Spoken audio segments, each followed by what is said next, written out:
Okay, now YouTube joins. Hello, YouTube, because we had some technical issues that I had to sort out. We have sorted them out. Here we go.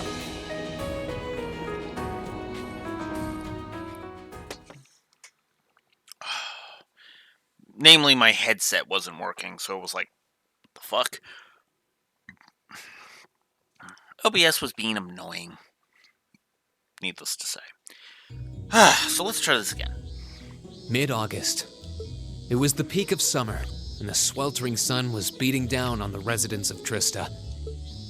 After returning from Heimdall, we were given a whopping 5-day summer vacation before the school year resumed.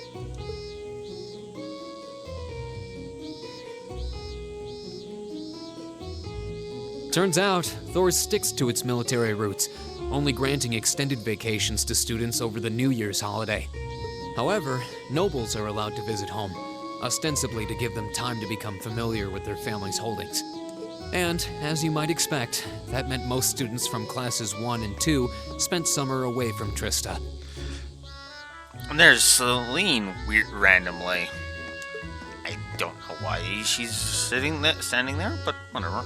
Meanwhile, classes 3 through 5 were stuck on campus, envying the nobility as they studied and trained as usual. The other members of Class 7 and I chose to stay in Trista as well, facing the heat with our fellow students.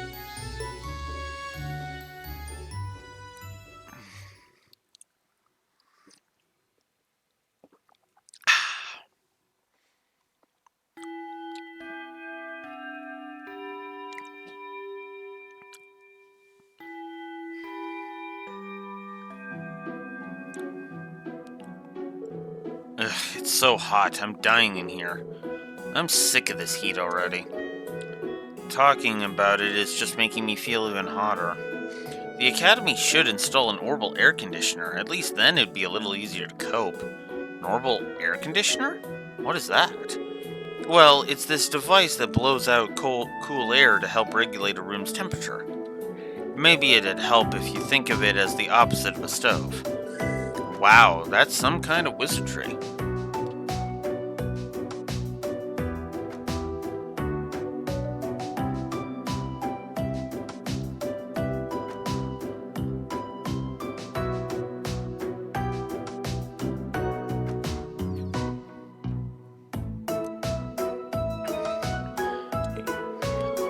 I've heard of them, but aren't they supposed to be prohibitively expensive?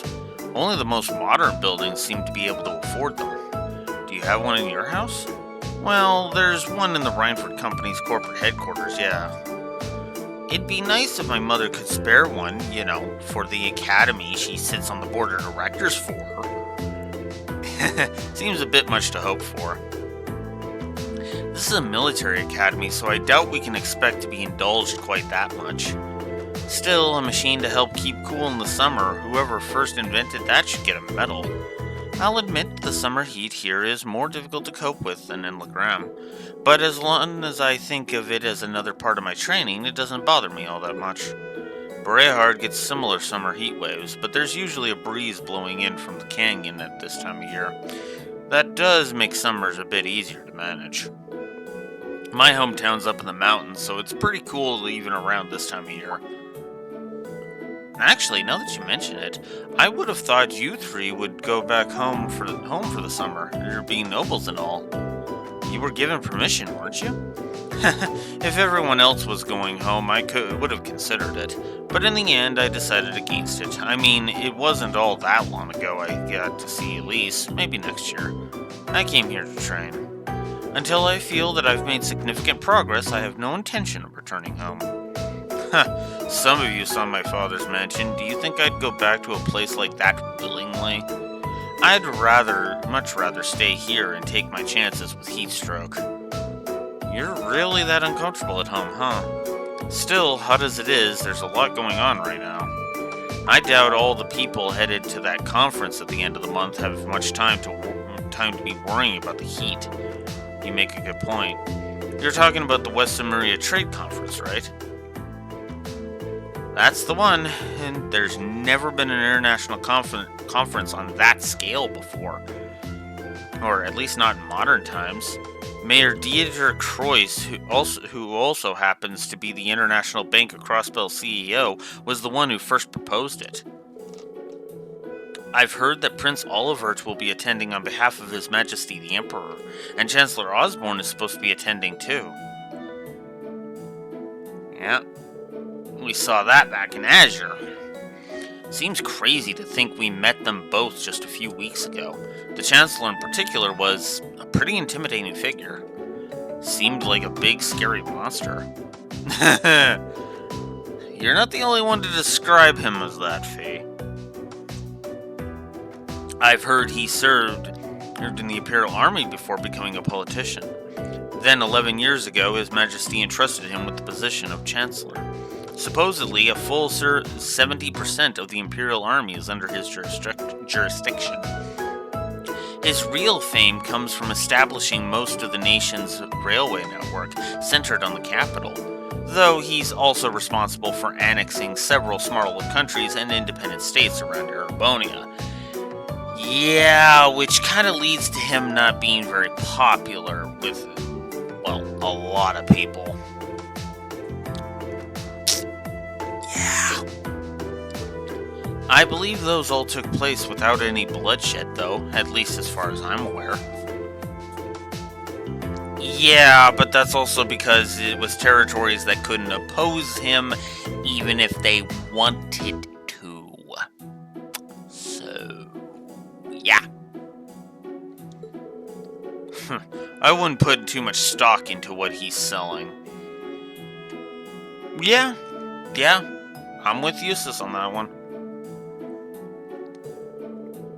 Military spending in this country has increased exponentially since he took up his position as Chancellor. And that's only possible thanks to the tax revenue he gleans from the people of Heimdall and those annexed nations. Well, he was the one who ordered the construction of those 2 railway guns they've got pointed at Crossbell, too. At one point, Erebonia was on the verge of a full-scale war with Calvert because of those things. Oh yeah, I heard that it was actually Liberl that proposed a way to avoid armed conflict. Yes, it was, Gaius. They ended up signing the Non-Aggression Pact, right? Yeah, though as I'm sure you've noticed, there's still quite a bit of tension between the 2 countries. I wouldn't be surprised if the issue reared its head again during the trade conference. Chancellor Osborne's been a really popular figure in the capital, though. Popular enough that he seems to have a group of terrorists after him. He does seem to be the Imperial Liberation Front's main target, doesn't he? You know, the hammer of judgment that will topple the dictator and all that. Indeed, they seem to harbor a deep-seated grudge against him. Their anger seemed a bit unusual in its intensity, didn't it?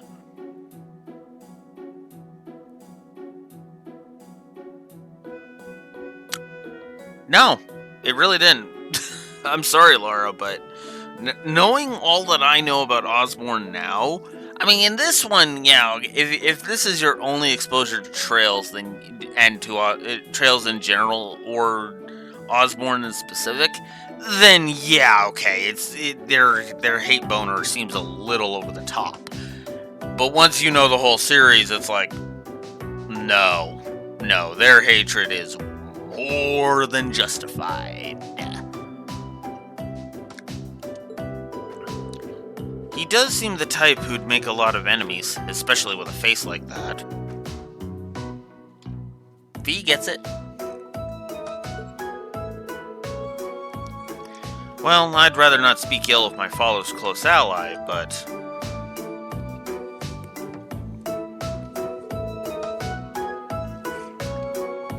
Come to think of it, isn't the instructor awfully late? It's well past time for homeroom to start. True, it should have started about 10 minutes ago, actually. I swear, that woman. She'd better not be sleeping off another hangover back in the dormitory. Wouldn't put it past her. I wish I could say there's no way for our upstanding instructor would do that, but I wouldn't be surprised. Excuse me. I'll have you know I did no such thing. Today. Suddenly voice acting. This is the reason for the inconsistent voice Instructor? acting. The inconsistent voice acting negative, by the way. Good morning, instructor. Morning, everyone!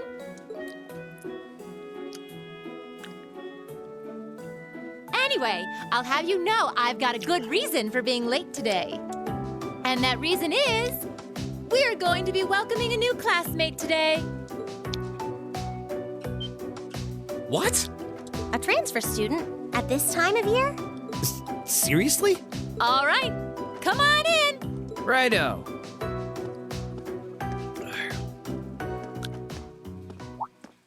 Huh? Crow? But isn't he a second-year student? I'm Crow Armbrust. Starting today, I'll be joining you fine folks as a member of Class 7. It's gonna be pretty sweet, guys. What? What? I mean, how? Are you sure you want to know? It's a long tale fraught with the intrigue of school politics. I don't think I'd put it quite like that. Back in his first year, he slacked off so much that he ended up failing a few of his classes. Then he came crying to me in a panic, like, "Oh, help me, Instructor Sarah! They're not gonna let me graduate." So, as a special exception, he's going to be joining us for the next 3 months to pay for his laziness. You can't be serious. That's an even more pathetic reason than I was bracing myself for. I think you already know that Crow was one of the trial users for the Arcus test they ran last year. So I thought he might be a good role model for you. In that sense, anyway. And don't forget, he'll also be joining us on our future field studies, too. Nice. Looks like you saved me the trouble of having to explain it all. Anyway, let's let the good times roll. Oh, and since we're all classmates now, no need for all that sweet talking you lay on the other second years, all right? Right. Easier said than done, I fear. If he was any more laid back, he'd be comatose. Instructor, I can't help but notice you left the door open. Wait, is there someone else too? Huh? Are you serious? Oh, I was hoping to catch you off guard.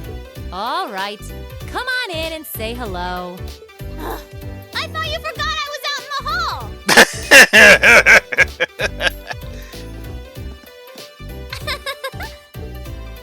What? What? You must be joking. Hey, aren't you? You're the girl we met in the Nord Highlands. Yuppers! Long time no see, guys. But I see a couple of you I don't know, so I guess I better introduce myself. I'm Milliam Orion. And this here is Eric Getlum, but we'll just call him Lammy for short.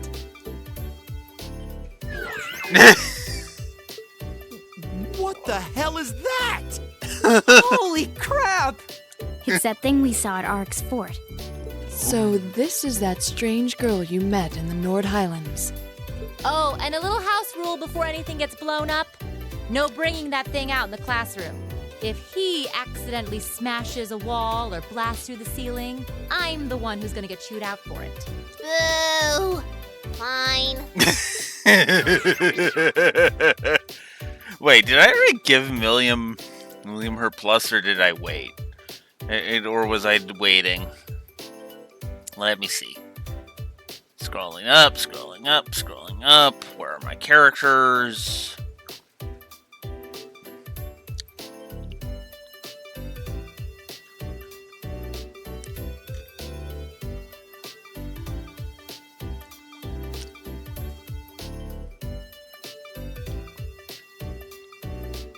Yeah, I gave it to her in the Nord Highlands. She's a double positive. Okay. Just needed to make sure. Anyway. Nice to meet you guys.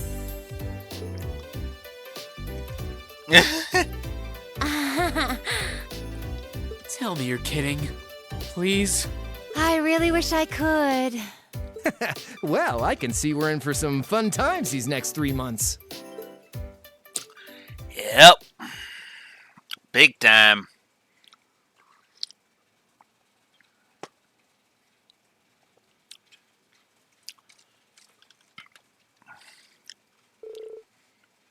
3 days went by. At first, no one was sure what to make of Crow Armbrust and Intelligence Division agent Milliam Orion's sudden transfer into Class 7. But within a matter of days, it almost felt like they'd been there all along. I'm sure none of you need to be reminded that it was none other than Emperor Dracos who entered the War of the Lions. But did you know that historical records tell us he had amazingly few soldiers under his command? Initially, his allies numbered only a few confidants and several warriors from Nord, and while supporters rallied to him in each region, his ranks still couldn't hope to compare to the other princes' armies. Nonetheless, they continued to advance, liberating region after region, and after half a year of bloody battles, Prince Dracos met perhaps his most well-known supporter. Milliam, right? Would you happen to know the historical figure to whom I'm referring? Sure do. Leanne Sandlot, also known as the Lance Maiden. Ooh, right you are. Well done. Sandlot was the daughter of a count who ruled over a remote region, and accounts tell us she showed great martial skill from a young age. In particular, her skill with the lance was unparalleled. No records exist of her ever being bested in combat. The Lance Maiden also had a group of mighty warriors under her command, who fought alongside her in battle. Perhaps you'd like to illuminate us onto the name of this famous band, Irene?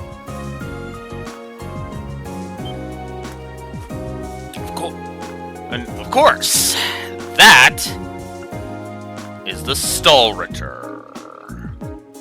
Yes, Stahlritter.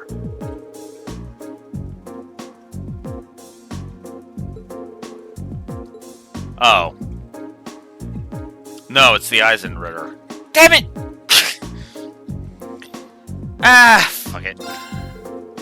The Eisenritter, also known as the Iron Knights. I thought it was the Stahlritter, though. Okay, admittedly, I always get Eisen and Stahlritter mixed up. The Grossritter I always know right off the bat, because, obviously. But, yeah. They were a band of knights said to be able to charge across the battlefield like lightning, cutting down all in their path. Correct, you've done your homework. The Wandering Prince met the Lance Maiden one day during a prolonged conflict in the remote region of the country. After Blue Wolf's hiccups start fucking him over, because hiccups are the fucking worst thing in existence. After recognizing each other as reliable and trustworthy, they pledged to fight together under a united banner. With the Lance Maiden and her knights bolstering his ranks, Dracos' army swept through one region after another. In just a year, he was able to defeat the other princes and free the imperial capital, Heimdall. As an interesting footnote, the castle the Eisenritter used as their base of operations 250 years ago just so happens to be only a hop, skip, and a jump away from Laura's home in Legram. Indeed, it is known as Lohengrin Castle. It's a beautiful old building situated on the shore of Lake Ebble to the west of Legram. Oh, you've mentioned that before. Does anyone live there now? No, due to the dangerous terrain there, no one goes near it. These days it exists simply as a relic of a bygone age. The Arsate family is responsible for the care and maintenance of the castle, though really only minimal work is done. Speaking of the Arsate home, wasn't one of your ancestors the Eisenritter's second in command? Indeed, the Lance Maiden's most trusted assistant and confidant, from what I understand. The Sandlot family line ended with the death of the Lance Maiden, and it's partially because of that the Arsate family mourns her death each year. I see. Ooh, what a fascinating story. Legram, huh? Never had a mission there, so I've never been able to go. Maybe I should have stopped by when I went to Berehard a while back.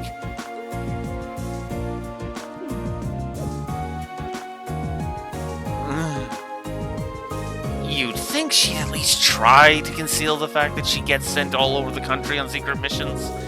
I know, she totally just let it slip that she was doing something in Berehard, too. Well, I suppose it's better than her being all distant and cagey around us.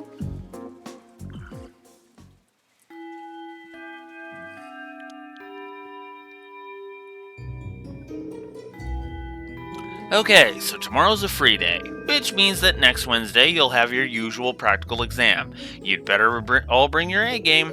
Oh, Milliam and Crow, a few must-have instructional materials you guys are going to need as part of Class 7 finally showed up. I'll hand that stuff off to you once we're done here, so I want you to come with me to the faculty lounge. Righto. Man, what a drag. Alright, homeroom's out for the day. Flee! Flee while you can!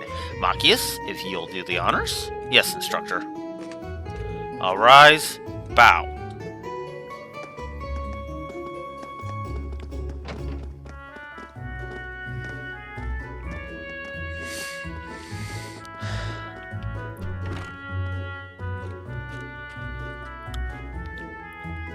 So, what do you think?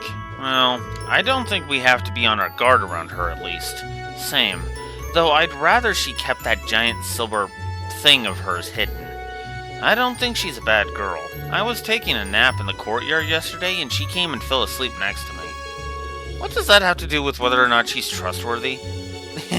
They looked like a couple of kittens all curled up together. Their personalities may be worlds apart, but they're both rather cat-like in their own ways. She can't be more than 12 or 13, still practically a child. Yeah, you're right.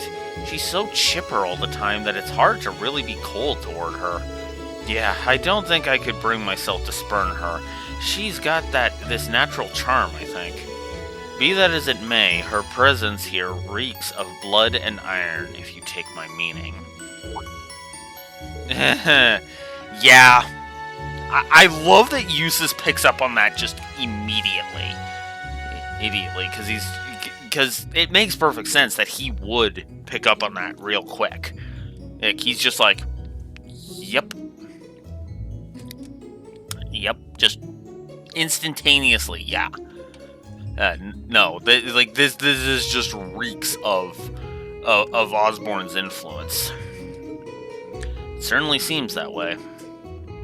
As such, I'm planning on granting you a bit of additional assistance. I should have it ready for you in a few weeks' time.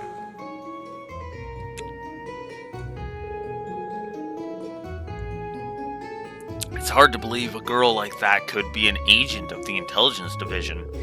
But just going off what happened in Nord, there's not much that would make me doubt it now. And then there's that thing, Eric Getlum, that's always with her. She calls it Lammy, but aside from its name, we don't really know anything about it. It seems to be made from some strange material with both metallic and ceramic properties, hard but pliable. Agreed.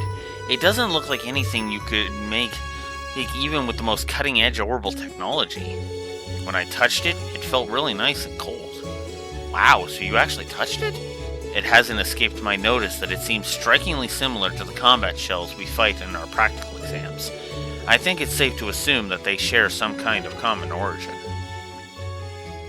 Yeah, the instructor said she was forced to accept it, though in a sense Milliam was forced on us too. You're welcome to think what you will, but I don't trust her. That is fair. I know she's trustworthy, but that's just because of future knowledge. Admittedly, when I first played Cold Steel 1 here, I did have a bit of a mistrust of Milliam. But that was more of just a, That was more of just a, I don't really know you, so I don't know how trustworthy you are. Or kind of a idea, right? But then I grew to actually like her, so there you go. It may be a little early to tell whether we can trust her as a friend, but we should be able to figure out pretty quickly whether or not we can count on her as a member of Class 7. Well, that's a logical way of breaking it down, at least.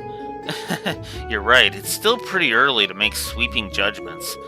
Knowing her background would be great, but what's really important is whether we can count on her in a fight. Agreed. As students of a military academy, that's probably the most important issue. We'll have to wait and see. Well, considering we're living in the same dormitory, it'd be good if we all got along. Yeah, I wouldn't want her to think we're trying to make her feel unwelcome either. And then there's Crow. What's he like, Rain? You seem like you get along with him pretty well. I don't know if I'd put it quite like that. If I had to say, I'd describe him as a capricious gambling addict, way too prone to ante up for every hand. Adios, help us. He sounds like the kind of miscreant one would be better off avoiding. You can count on him when the chips are down, though. He really helped me out last month when Elise went into the old schoolhouse. He's good in a fight and pretty handy with his Arcus, too. Maybe we're worrying over nothing, then. Still, I'm not really sure how to connect with him, you know? Well, at least we're in separate dorms for the time being. We'll just have to see how things go.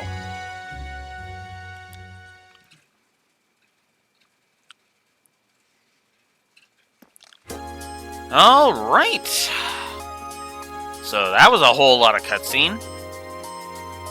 And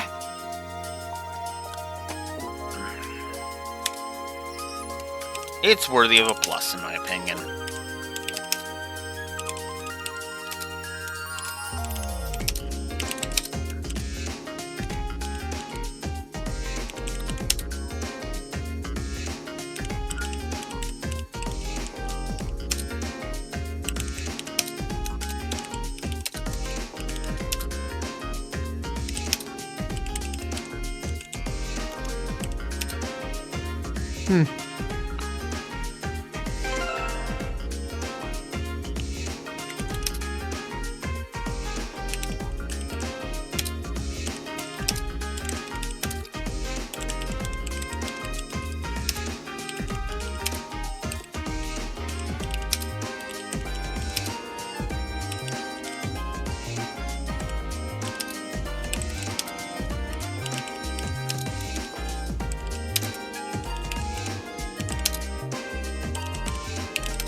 So, yeah.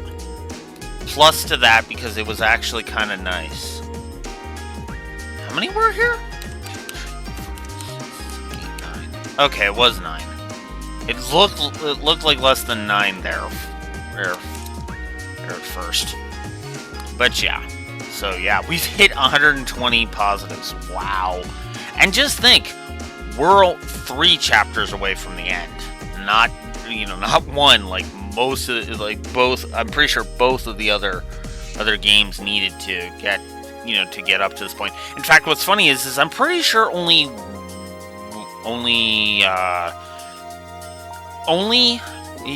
one other game has actually achieved more than 110 positives, and that was Azure, actually. It was just Azure had a lot dragging it down, not unlike Cold Steel 1 has a decent chunk of things dragging it down, so. But yeah, that's where we are at right now. Oh, I love these games, I really do. Alright, now I need to pull up, now I need to get my walkthrough readjusted and get over here. Alright. So, I missed the AP going up by 1. It sucks, but there it is.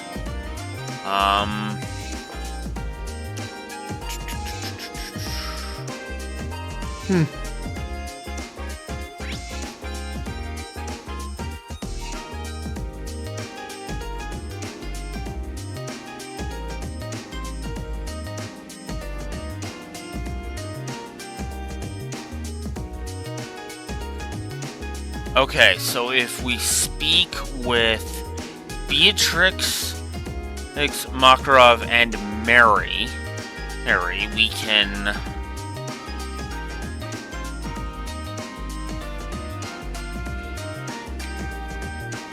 And we can actually do some stuff. So, second floor first, for starters. Oh, come on. Hello, Reen Schwarzer speaking. Oh, hi there, Reen. Do you have a moment? Toa? Well, this is a surprise. What can I do for you? You've got a new student in your class now, right? Well, her student notebook is ready, so I figured it'd be best to get it to her as soon as possible. And since you handled it last time, would you mind coming to get it for her? Ah, you're talking about Milliam. Sure thing. I'll come get it right away. You want me to swing by the student council room then? That'd be great. Thanks. She sure doesn't waste any time. I should head on over to the student council room before it gets too late. Okay, we're gonna do that later. Just... Okay.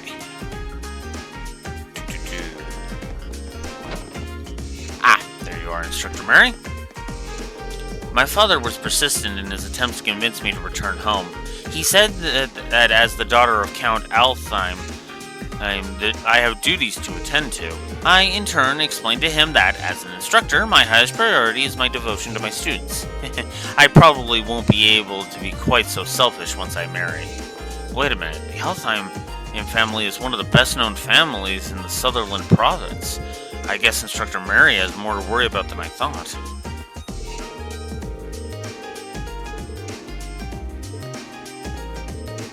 Okay, so apparently I don't have that one.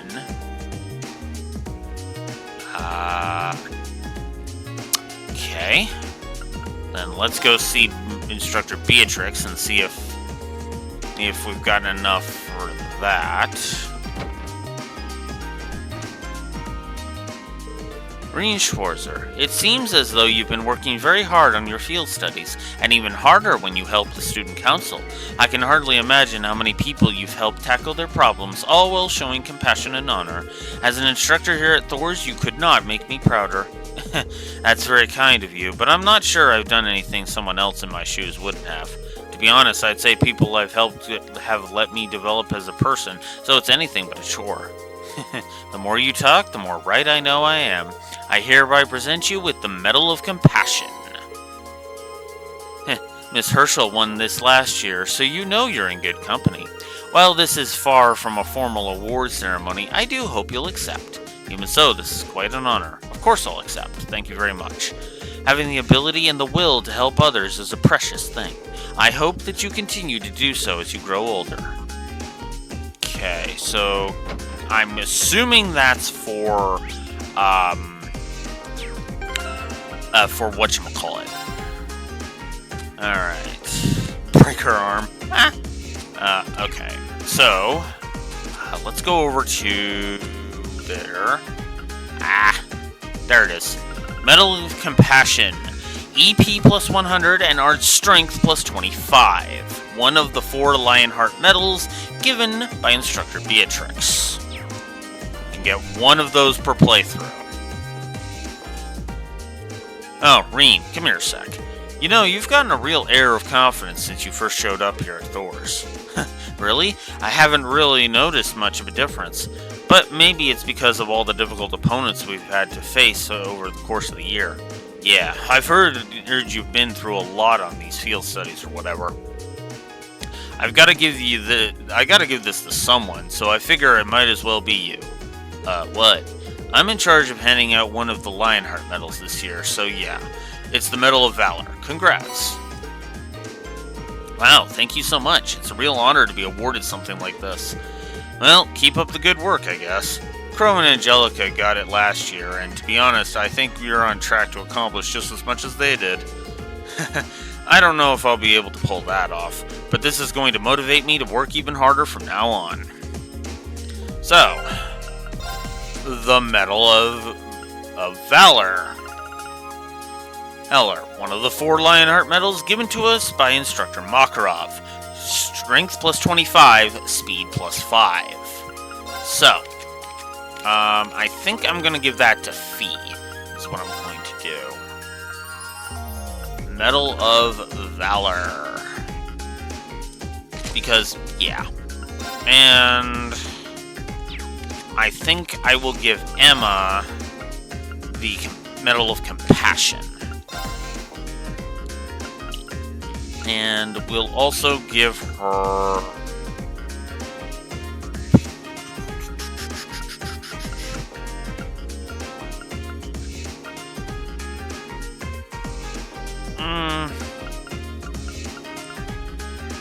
yeah, we'll give her the Soft Soul.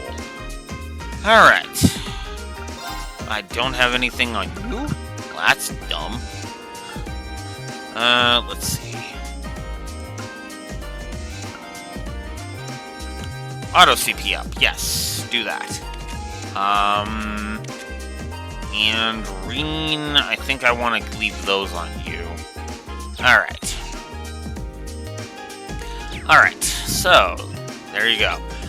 Instructor Mary is supposed to give you stuff based on your character profile completion, so I don't remember how many you need for that, so I'm assuming you need a specific number of characters that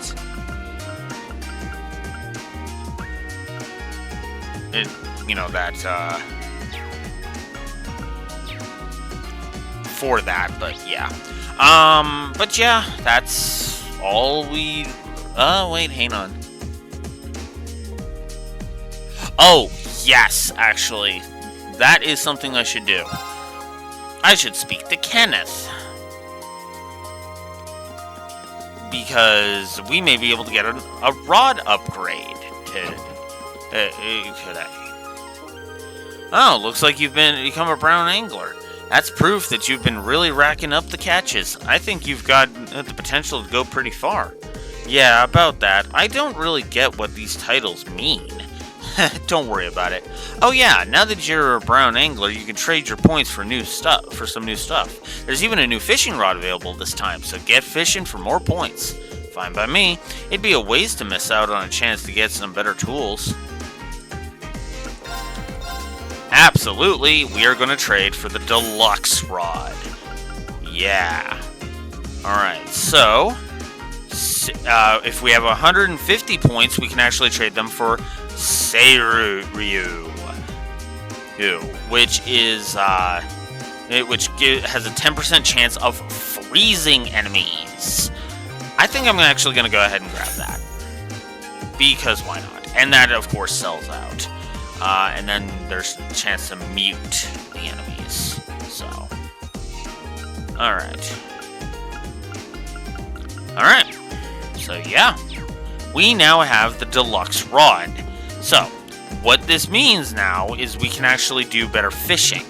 I'm actually going to go to the gymnasium. No, we can't fish in the pool. That would be... no. Just no.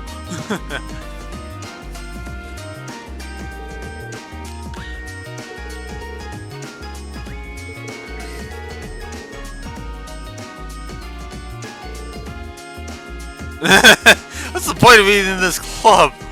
Then, gardening?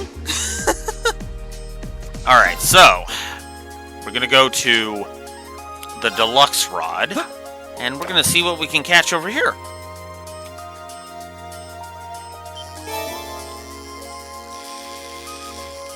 So,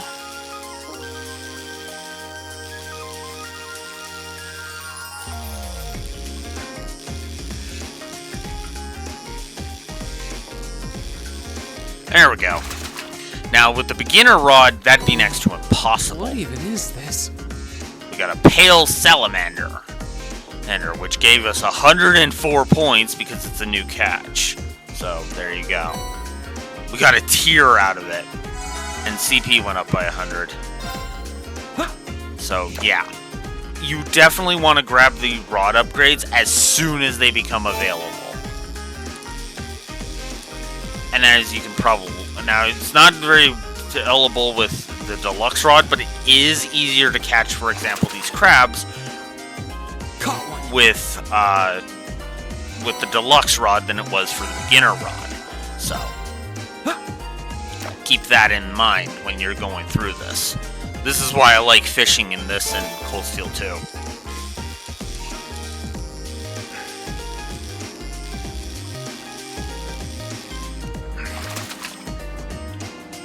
Caught one.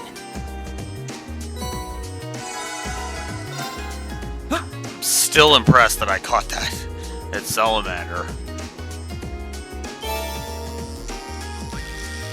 Speaking of salamanders,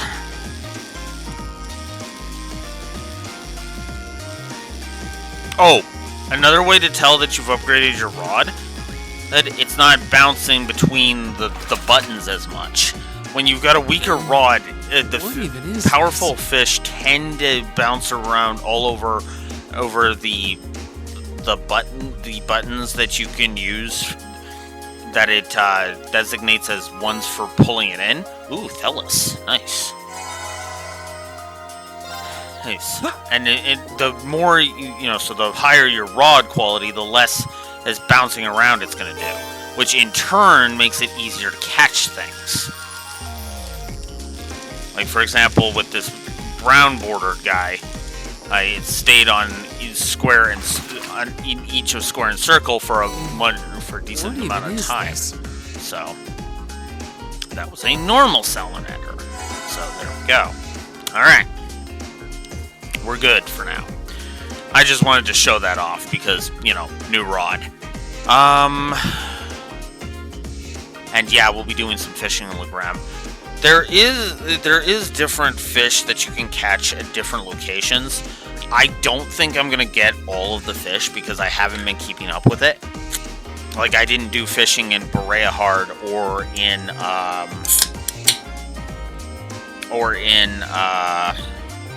Keldic, for example.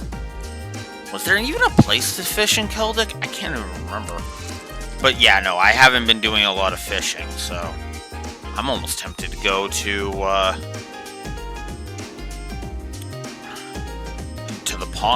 the river and see if I can try my hand at catching fish there too. But regardless, yeah. All right, let's go get that student notebook from Toa. Now that we've shown off the deluxe rod.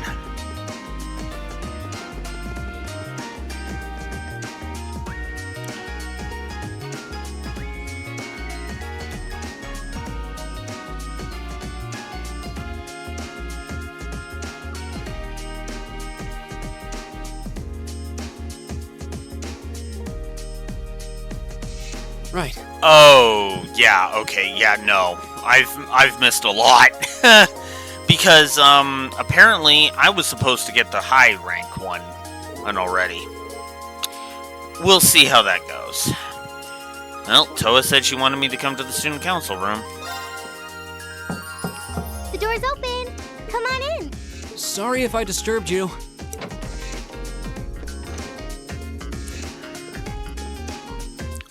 Oh, Rean! Not at all.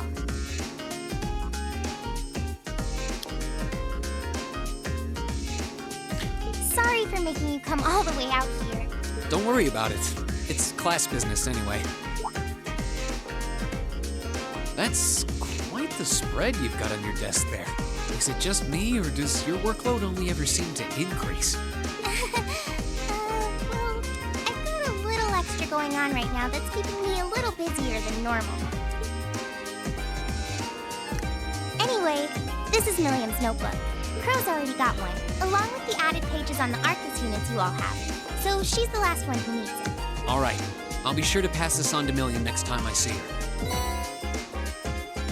Actually, if you don't mind my asking, how much do you know about why she's here at the Academy? All I know is that she came with a recommendation from the Army's Intelligence Division, really. You know those combat shells you fight in your practical exams? They're being used with the Emperor's authorization. Apparently, it's something similar for Milliam. We can't deny her admission if the Emperor's pushing it through. This goes all the way up to His Majesty? Seems like it. The Chancellor was the one who set up both the Intelligence Division and the Railway Military Police. But neither of those organizations could have been established without His Majesty's consent. That's what's unusual. Anyway, because of that, the Academy can't really turn down a direct referral with that kind of backing. So that's how it is. But even accounting for that, I never would have expected Crow to be transferred into our class too. Yeah, I was just as shocked as you when I found out. I knew he was a habitual class cutter, but I always figured he at least had enough credits to graduate. Oh, I feel like a failure as student council president for not noticing. Maybe even a failure as a friend. No, Toa, do not go that there. far. I think you're being a little hard on yourself. Yeah, way too hard. Or this is Crow's idiocy we're talking about. Just because you didn't notice it doesn't mean you a failure as a friend. Makes him a failure as a friend for not for slacking so bad and making it so that you would start worrying about him. This is on Crow, not you, Toa. What about Angelica? Does she have enough credits to graduate? Angie at least makes sure to attend the classes she needs for graduation. Apparently, Crow not only hadn't attended enough class units, he also didn't turn in some essential assignments. But as long as he's active and engaged with his Class 7 work over the next couple months, he'll be able to graduate. Still, I get the distinct feeling this 1-2 punch of transfer students wasn't just a happy coincidence. Am I right? Well, yeah. The principal thought placing Crow in Class 7 might be beneficial for the rest of you, too. His grades might be a sorry sight, but he really knows how to get things done when he wants to. Did you know he was responsible for all of the event planning at last year's Academy Festival? Crow did that? Voluntarily?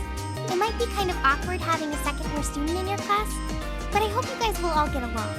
That goes for Milliam, too, of course. She might have an unusual background, but at the end of the day, she's still a 13-year-old girl.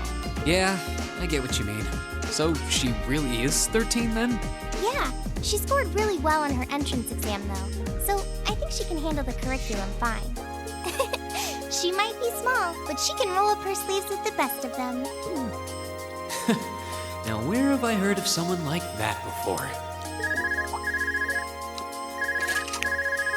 Oh, sorry. Looks like I've got a call coming in. Go ahead and answer. I don't mind. I wouldn't want you to miss anything important. All right. Excuse me then. Hello, Reen Schwarzer speaking. Hello, Reen. It's your favorite instructor here. Are you still on the Academy grounds by any chance? As much as it pains me to say it, I am. No need to sound so suspicious. It's just that after I gave Milliam all the things I had for her, she just took off somewhere. You know how she tends to be kind of a mischief maker. So could you find her and drag her back to the dorms for me? All right. I can only imagine what would happen if she were to flash that silver thing of hers around on the Academy grounds again. Yeah, I'd really rather avoid a repeat of yesterday. Anyway, I leave it in your capable hands, brave leader of Class 7. Mwah. Wait a second. When did I become the...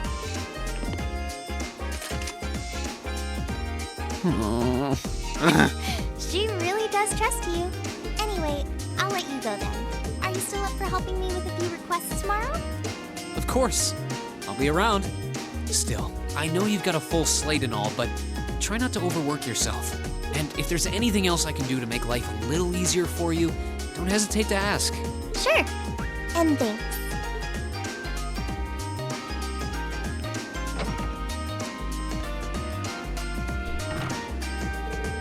Alright. Hey, I guess I better start looking for Milliam. But where do I start? She could be almost anywhere. I should probably ask a couple of the others. I doubt I'll accomplish much by checking places at random. Come to think of it, I haven't gotten Crow's number yet either. I think 2 other classmates will be enough for this, though I should remember to ask him when I get a chance. Now that's a good question. Which two didn't level up? Shit, I don't actually remember. want to say it was Gaius and Eusis, so I'll ask them.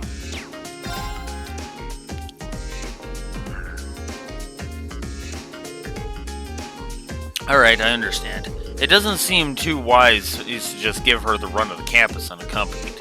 I imagine it's such a change of scenery for her that she's just walking around taking it all in. Yeah, I think you're right. I doubt she's left the academy grounds yet, though, so we should be able to find her. I'll just have to think, if I were new here, what would seem the most interesting? Then check all those places. Alright. We really need to get her back to the dormitory at once. Yeah, I don't blame you. So, let's see how wrong I was, shall we?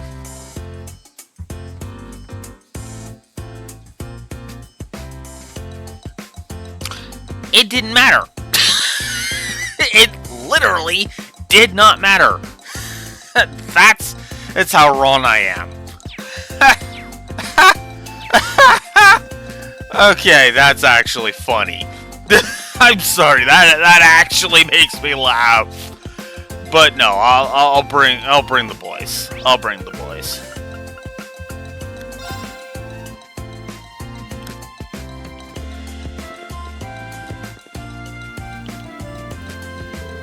Wow, look at all that water.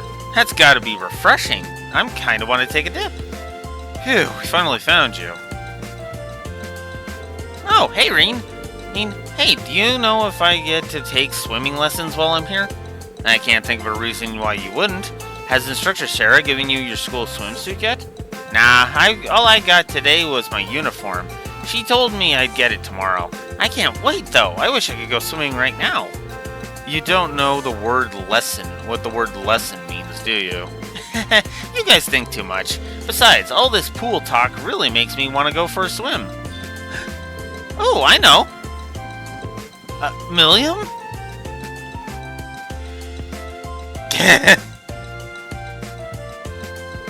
Ta-da! I can wear this. It's totally waterproof and dries in no time. Now, it's no problem if I get wet. Not even the winds can control this girl. On your mark, get set, go! Milliam, are you okay? That was way too fun. Up on in, the water's nice and cool. She just doesn't care, does she? I don't think the world's ready for this level of idiocy. At the very least, I'm not. We should go get her.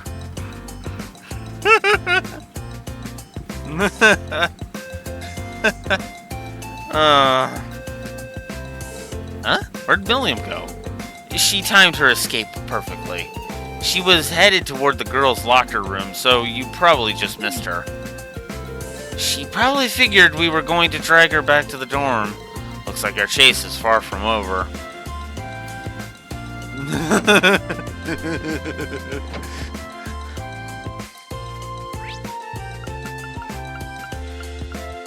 And we'll go to the academy field.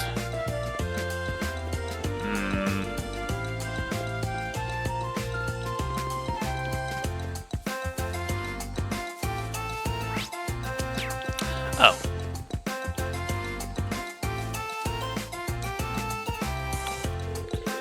I haven't done this in forever. Onward, mighty steed, full speed ahead. Hey, stop touching me there. There. That voice couldn't mean anything but trouble. Oh, hey, everybody. Are you still chasing me? What in the world are you up to? It's been so long since we went horse riding in Nord. I thought I'd give it another shot. This is so fun. It's totally different than when flying around on Lammy. Can someone please control this girl? I'm really not confident enough to ride with someone else yet. Get off now. You won't get any sympathy from me if you hurt yourself. Why'd you have to be so stubborn, Eusis? You must get that from your dad. Oh no, you just fucking didn't know it. I'm not even going to dignify that with a response. Yeah, that's pretty fucking low, Milliam. And how would you know what my father's personality is like to begin with? Wow, Milliam even managed to throw Eustace for a loop there. Who cares? I'm on the horse now. Time to ride. To the highway. Hey-oh, horsey away. You can't just grab the reins like that. Ha ha! Let's go! Ah! William, wait!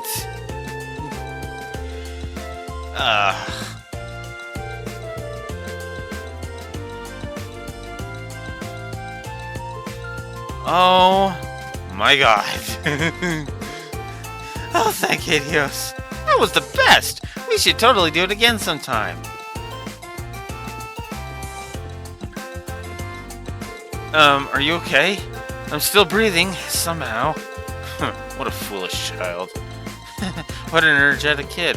Hopefully she'll slow down by the time we catch up to her. Time to start looking again.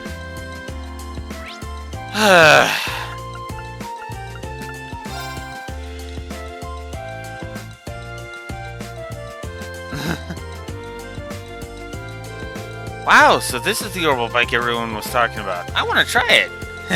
It'll need some fine-tuning before you'll be able to do that.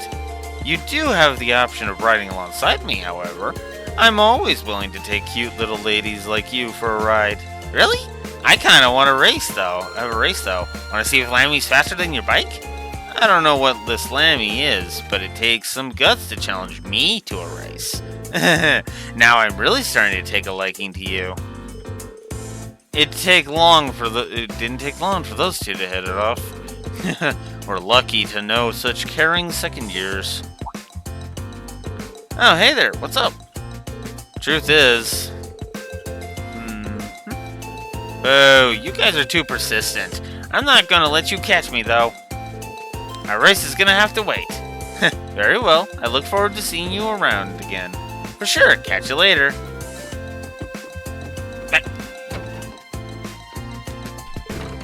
Wait up, Milliam! And off she goes.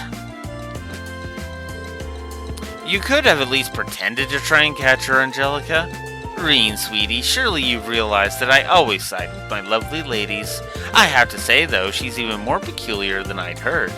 Yeah, I'd really like to see this Lammy she keeps talking about, too. Tell her that she's always welcome here for us, will you? Alright. Okay, let's go search somewhere else.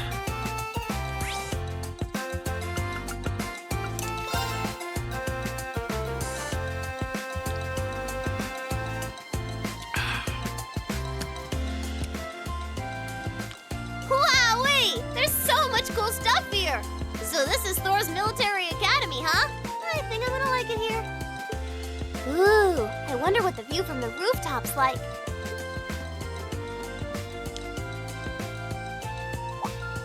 Huh?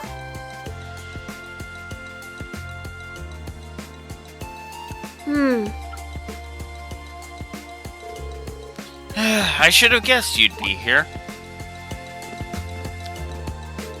Hey, guys. Did you come looking for me again? Don't give me that hey guys. You've been giving us quite a workout, you know. How about you stop playing around and come back to the dormitory? Sure thing. After the chase you led us on, you're just giving up that easily? Well, I've seen enough for one day. Tomorrow's a free day, so that's when I can really start exploring. It seems she has the thirst for exploration. She's sure a lively girl. Yeah, let's put it like that. Alright, let's get her back to the dorm before she changes her mind. Agreed. You may also want to consider a leash. Oof! Eustace! No. I mean, okay. To be fair, that's more like I would prefer more like a body harness thing, like for energetic kids. But yeah. But not a... no.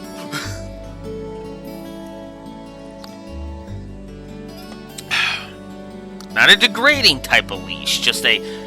Hey, you're too rambunctious, Milliam. Back. Wowzers, that was so much fun. This town's got a nice feel to it, too. I think I'm gonna like it here. Ooh, I wonder where I should go tomorrow. Well, I'm glad someone's having fun. Though maybe you could spare a thought for the people who've been running all over the school grounds looking for you? Here. Oh yeah, we should exchange Urcus numbers, Milliam. We need to be able to reach you quickly if there's ever an emergency. Sure thing. My number is, Tell everyone else when you get back to the dorms, okay? We will. Yay! Oh yeah, I should try calling Lecter and Claire later. I bet they'll be surprised. She really does seem like a typical 13-year-old girl for the most part. I must admit, it makes for quite the effective charade. By the way, what happened to that floating doll that's usually following you around? Huh? You mean Lammy? He's right here. What? Come on out. What? Milliam, don't call him out here or you'll... Wow, what's that? It's like a huge silver doll. This is so cool, is it yours? Awesome. He sure is, isn't he? This may be a problem. Looks like we've got our work cut out for us as taking care of Milliam. Okay, admittedly though, here's the thing. Guys. Lammy coming out is not actually the problem. We just have to make sure that Lammy doesn't blow anything up. Or break anything. Doesn't punch or blast anything. That's all you need to do. There's no reason not that as long as nobody in Osborn's faction gives a shit. That she can't just show it off and impress the kids like she is, If she's going to be living at the academy, I need to find some way to drill some common sense into her. I mean, okay, granted, yeah, it's a little, it's a little off-putting, but at the same time, it's like, well, there's no reason to worry about it,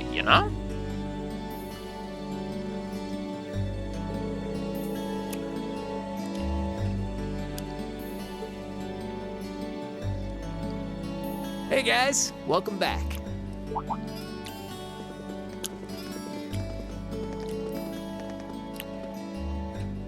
Welcome back, everyone. Just been making myself at home here. Crow? What brings you to our dormitory? Well, I am a member of Class 7 now, so I've been given the go-ahead to move into this dorm now. What? That seems rather abrupt. But man, Sharon sure makes some amazing coffee. If I'd had a cup of that, I would have been banging down the door to join Class 7 months ago. You flatter me, Master Crow. Okay, to be fair, I actually would have been much more okay with you joining Class 7 a lot earlier. In fact, to be honest with you, I actually have to wonder why Crow wasn't a member of Class 7 earlier than this. Milliam not joining to this point actually makes a lot of sense for in the story. But honestly, I would have had Crow join... Actually, that's a good question. When would have been a good time to have Crow join? Because he would need to join... okay, considering certain stuff we'll get to,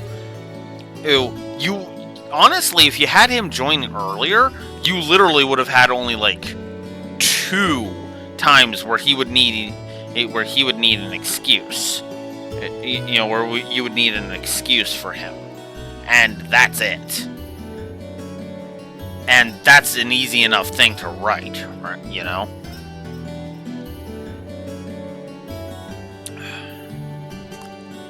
Would you like me to bring some of the cakes I baked earlier as well? Do you even need to ask? Anyway, sorry it kind of came out of nowhere, but it's good to be here. Looks like he's already made himself at home. So you're gonna be living here too, huh? Yep. Us newcomers have to stick together, right? I just finished hauling all my stuff over from my old dorm. Looks like I ended up in the room right across from yours, Reen. I see. I can already see things getting a lot more lively around here. Ooh, man. Moving all those things really tired me out. I was hoping I could just stow all my junk in my old room, but Toa wouldn't let me. That's just common sense, right? He must be pretty exhausted. Well, I suppose now's as good a time as any to officially welcome you to the Class 7 dormitory. The pleasure's mine. And seriously, you don't have to make a big deal out of it. Come on, loosen up a little. We're classmates now. Just treat me like one of the gang and we're golden. You sure about that? All right, one of the gang it is. Feels weird to think of you that way after all this time, though. If you insist, Well, don't strain yourself too hard there, Blondie. I'll thank you to never call me that again. Yeah, that doesn't work. That doesn't work as a nickname for Eustace. Oh, and if you guys don't mind, I want to get in on the action when you explore the old schoolhouse tomorrow. Gotta get back in the groove with my Arcus again, after all. Huh? A schoolhouse? Who'd want to go to school on their day off? Well, we've got this special schoolhouse here. Explain. Whoa, really? That sounds kind of cool. I want to come too. How did I know you were going to say that? Didn't I just get done telling you how dangerous it is? Oh, you don't have to worry about me. As long as I've got Lammy, it'll be easy peasy. And if you didn't take me with you, I'd just break down the door and come after you. If she thought she was missing out, she might actually do it. All right. Have it your way.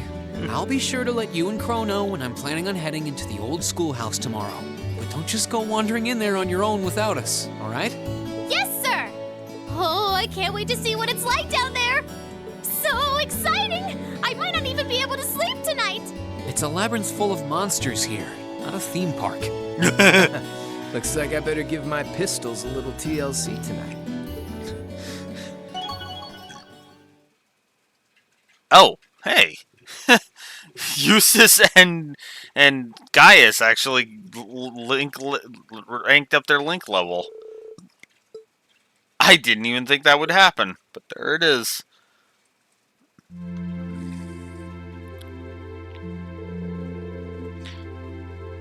And that concludes my overview of the next field study schedule. How are things coming along on your end, Instructor Valstein? Well, I've contacted all of the relevant authorities, and I've also considered the group placement of our 2 transfer students. Excellent. Then let me ask you once more. Are you both certain that you're in favor of going forward with this? I do feel like it may be a bit early for them, but I see no reason not to. As students here, they're going to have to face it sooner or later. I am in full support. Furthermore, I've already secured the Lieutenant General's permission to proceed. Very well then, we will continue as planned. This may be a difficult reality for the students of Class 7 to face, but I can only hope that grappling with it now will help guide them down the right path. Chapter 5, Signs and Omens. Alright. So we can actually talk to our fellow students. We will go ahead and do that.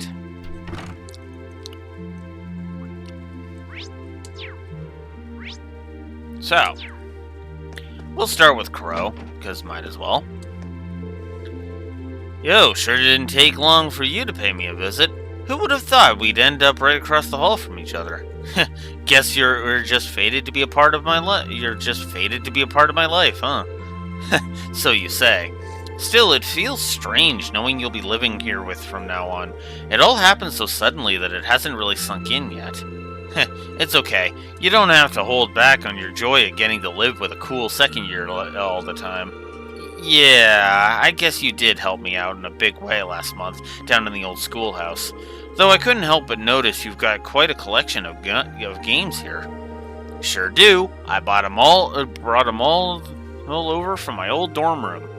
I'm not exactly smelling like a rose as far as credits go, but you've got to give yourself a break every now and then, right? Wise words, though in your case I get the impression you're never all that busy to begin with. Anyway, we're classmates and dorm buds now, so be sure to keep it casual between us. I'm sure we'll get used to it soon enough. I'll try at least. So, Orbital Radio. I don't... there's no zoom-in thing, which sucks, because I would have loved to have had that. That looks like darts. Does he have a dartboard up? Yes, he does, over here. Oh, that's cool.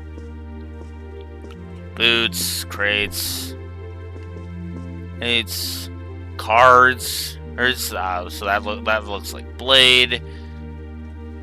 Need spare jacket, a pinup, a poster, because of course Crow would have that. Does not look like a character I recognize, at the very least, so there's that. Because there's not too many pink-haired characters in Trails. So, yeah. I still love the doodad usage. Still love it. Elliot. Tomorrow's the big day. We'll be having our performance at the church. Just thinking about it is giving me butterflies in my stomach. Not sure what my schedule is going to be like tomorrow, but I'll definitely come to see you if I have time. Thanks, it'd be great to have you there cheering me on. I'm helping fill in for Hibel. Oh, so he's counting on me too.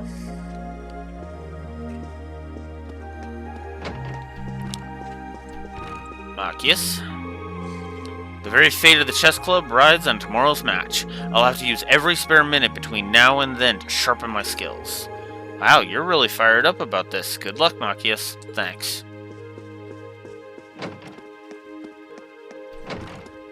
Gaius. The dorm's bound to become a lot more lively now that Crow and Milliam are living with us. I can't help but wonder what sort of wind those two will blow into our class. I suppose only the goddess herself knows. Let's just hope it's a good one.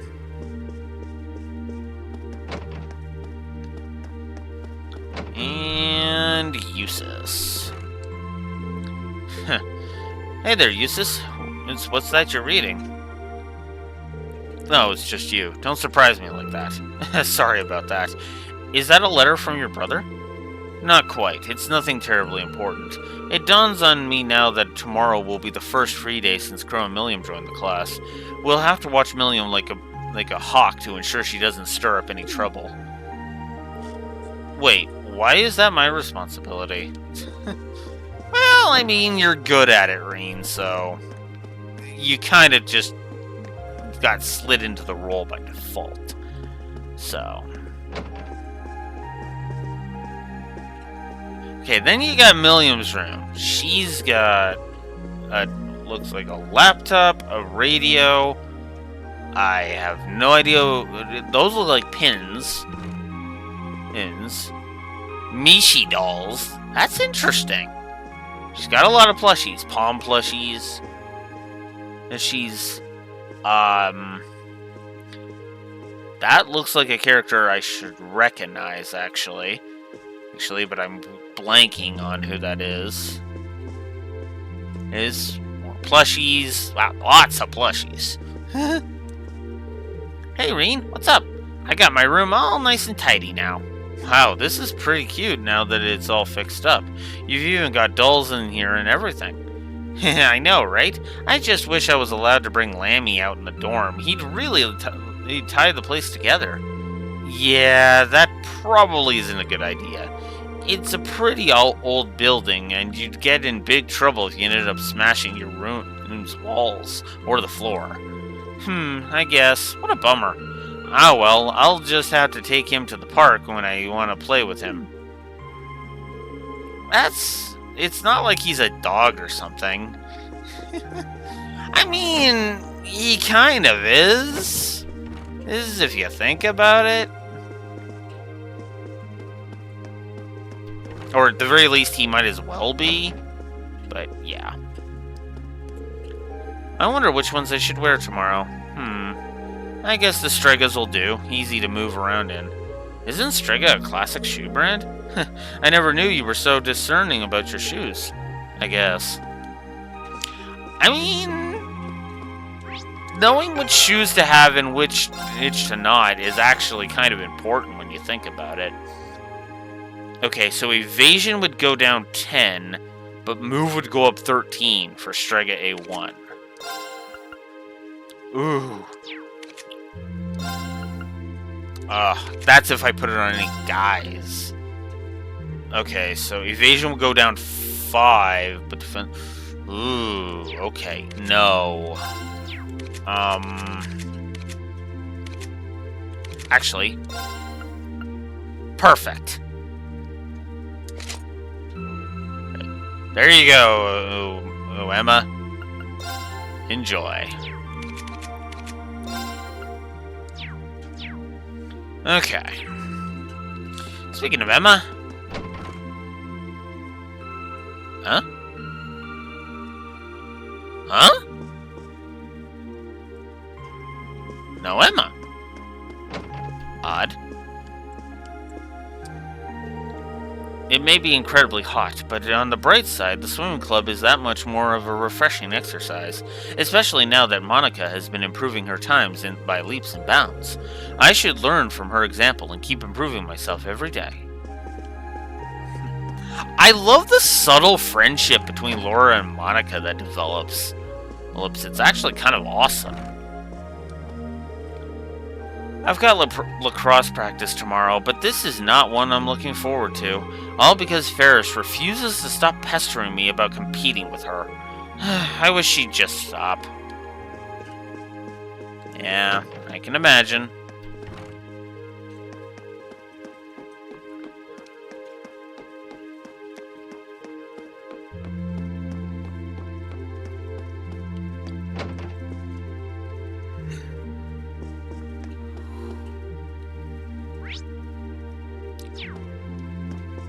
I'm guessing this is Sharon over here.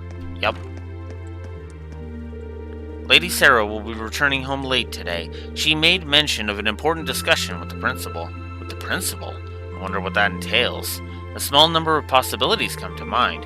However, I believe they are most likely discussing what highly difficult task to assign you next week. I really hope not. Actually, she's right on the... Sadly, she's right on the money. Oh. Hey! It's Emma and Celine here. Huh? What's Celine doing here? She seems to have made her way in. Did something happen, Celine? Meow. What? Maybe she's hungry? Meow. No, it doesn't look that way. If only we could understand her. Yes, wouldn't that be nice?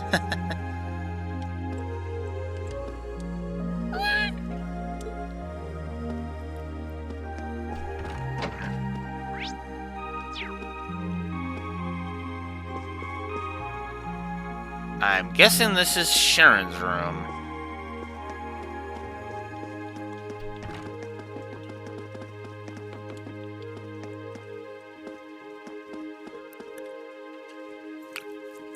Alright. I'm gonna AFK briefly. I will be right back.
Alright, let's end the day.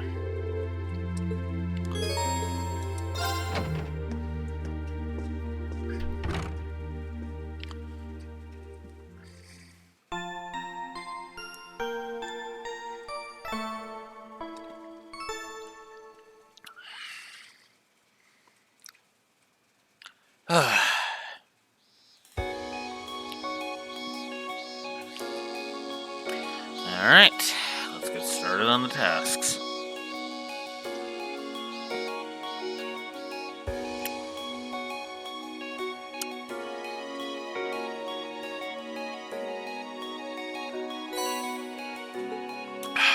Alright, so Old Schoolhouse Mystery, Side by Side Car, and Thor's 7 Mysteries.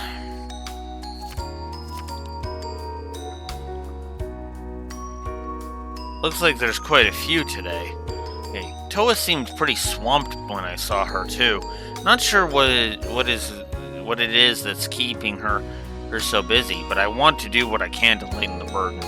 And then there's the old schoolhouse too. I'll have to free up some time for that.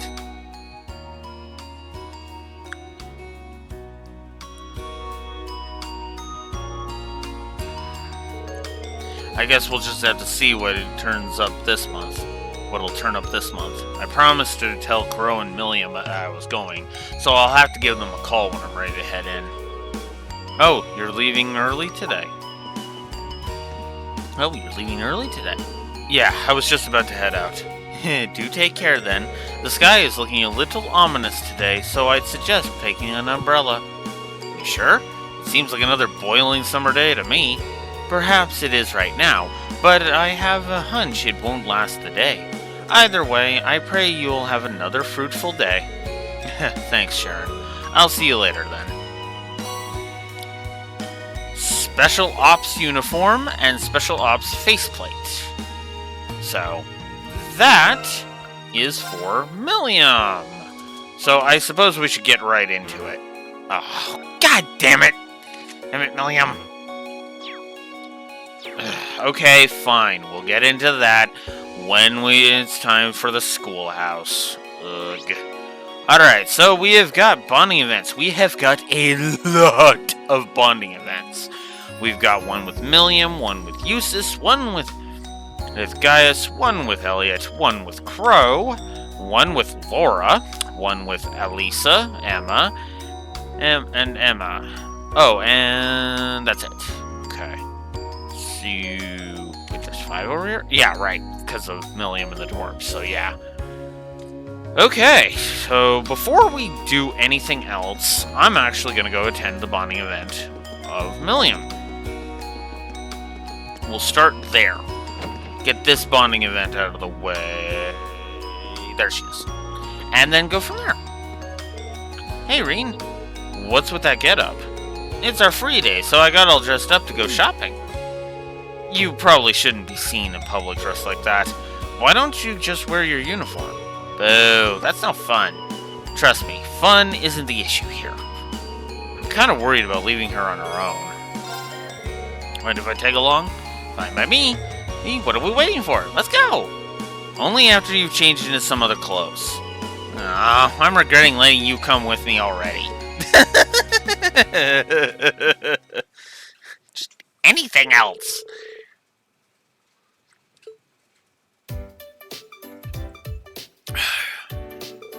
Huh. I didn't think you'd head straight for the boutique. Are you looking for new clothes? Well, yeah, I don't really have any normal clothes. I hope they've got some cute stuff. I guess she's got a girly side after all. Sure, let's go take a look at what they've got.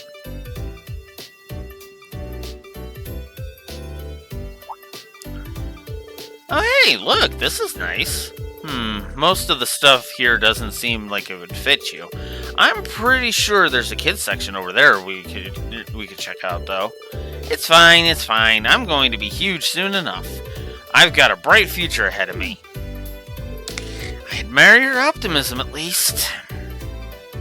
That line hurts me. It really does. How about this? Cute. Dude, I guess.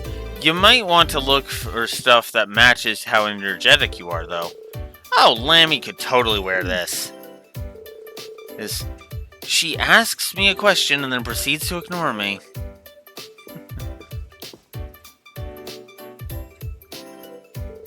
Hey, I want to try this on. Try what on?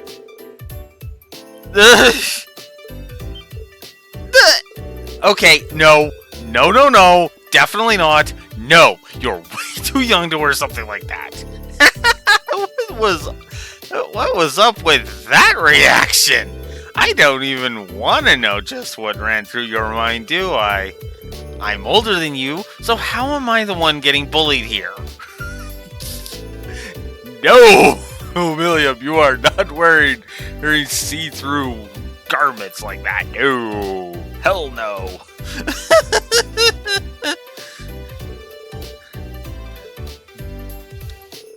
Thanks for coming with me, Reen. It was pretty fun having you help. Nice to hear. We definitely bought too much stuff, though. So you probably don't even need half of this. It's all good. Claire gave me tons of money to spend. What? Is it too heavy for you? Want me to bring Lammy to help? No, I'm fine.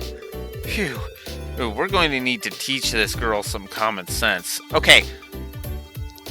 Seriously, there's nothing wrong with having Lammy help with heavy lifting. You can literally just say that he's like a new technology from Epstein or something. You know, a new robot from Epstein that helps. That's a helper robot. They're testing the waters, right? Hey, Lammy's a prototype. It'll be, it might be a long time before they come in, before they become commonplace. It's that kind of thing. There's ways to spin Lammy's appearance, Reen. Come on. Head out of ass. I'm actually thinking that might be a story negative, if I'm honest. I know that sounds harsh. Or just to say, oh god, you seriously fuck this Lammy hate boner shit, but yeah, no, that's what I'm thinking, honestly. Because again, it's like there's no reason to deny Lammy. Not really. Not when you think about it. I guess I should check on Milliam and Crow's slots. But that's gonna mean side-by-side car. Fuck it, let's do it. Well, here you are. Hi, Reen, thanks for coming. Oh, hey, Toa, what brings you here? I needed a little break from work, so I came along to help George and Angie. We asked her to come and help out with the request we sent you. Oh, she's working on the bike too? Yep, the request is pretty much the same as last time. But with one key difference. This time, we'd like you to ride with Toa at your side. By my side? Don't you mean behind me? Maybe it would be easier to just show you what we're talking about. I believe it's time for the grand reveal. Wow. Impressive, isn't it? We call this the sidecar. Much like the bike itself, it was a Ruhr Institute of Technology prototype that George put the finishing touches on. You can probably tell, but the sidecar lets its other people ride along with you.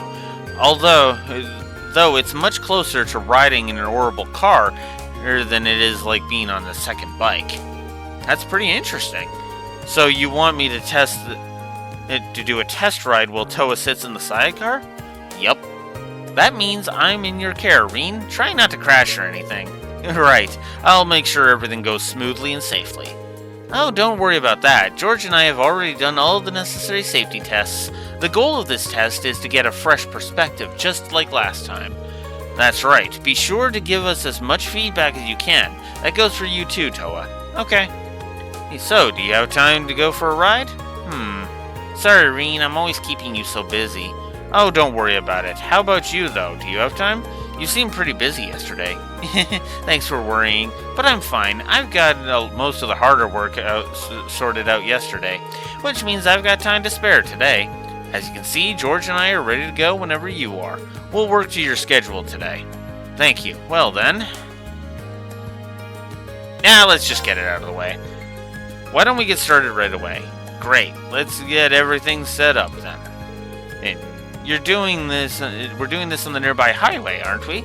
Yep, same one Reen tested the bike on last time.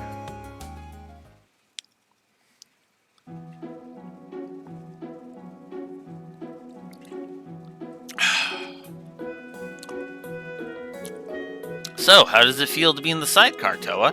It's exciting, but I'm a little nervous too. Knowing Reen will be driving puts me at ease, though. Thanks. Oh, Toa, please don't say things that will make me envious like that. Now I have no choice but to send Reen home and ride with you myself. Sorry to cut you short here, Angie, but I can't let you do that. Remember, we chose these two for a reason. Same test as last time, right? Starting the bike, shifting gears, and coming to a stop. Does the sidecar change things at all? Actually, yes. The main changes are the increase in weight and a different center of gravity. These two things will have a huge impact on how the bike operates. I'd recommend you approach this as a whole new experience, because it's definitely going to feel like one. I never would have guessed. Okay, what will I have to do? Basically, when the sidecar is attached, you end up veering off towards its direction while you're accelerating. By the same token, when you're slowing down, you'll end up veering off in the opposite direction, which changes things a little for you and for your tests. Starting to move will pull the handlebar.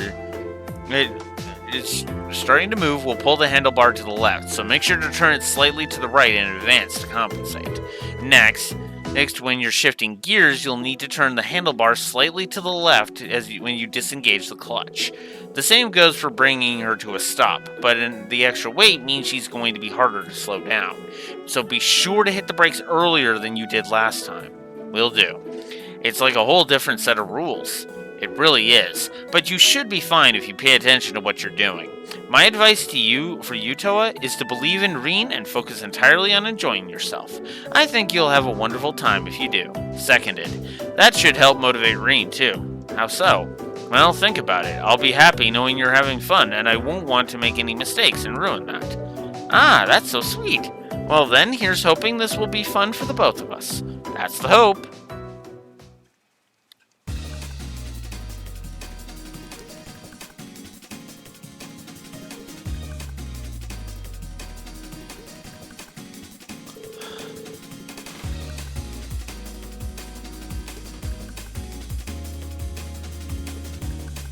Hang on a second. Well, I guess I could have done that. But yeah.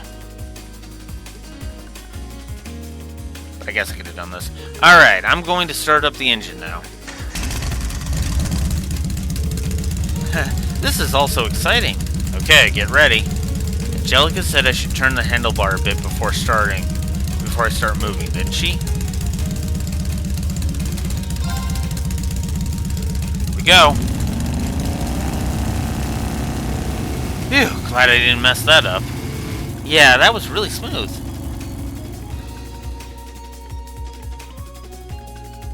And off they go. Yeah, should be fun to talk to them when they get back.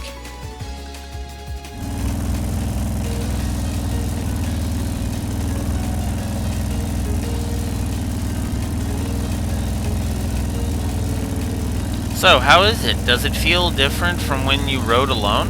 It definitely does. Angelica was right when she said it would handle completely differently. And that's not the only thing. Oh? What else is there? Oh, nothing. I was thinking of something else. I probably shouldn't tell her that the excitement of riding with her is a bigger hurdle than the sidecar. Huh? Okay, I think we're both used to this speed by now. Oh, are you ready to go a bit faster? Sure. Right, then let's switch gears. And that was slightly to the left. Yes. I need to disengage the clutch, then turn the handlebar slightly to the left, opposite of the way we drove off.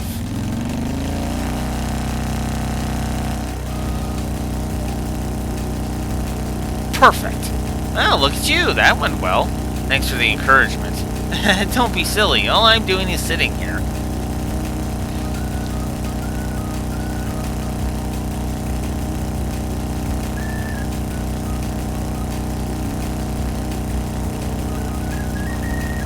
This really does feel nice, doesn't it?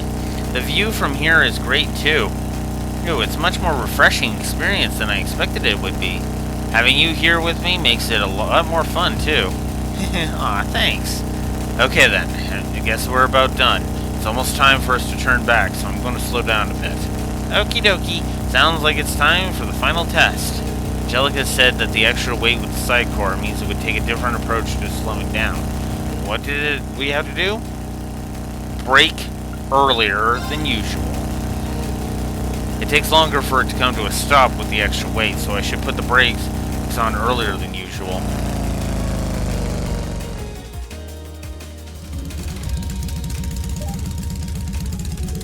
There we go. We stopped just in the right spot. I knew you could do it. Thank you, Reen. I had so much fun, but we still have the journey back to look forward to. I'm glad to hear it. Why don't we take a little break before we go back then? Sounds good to me.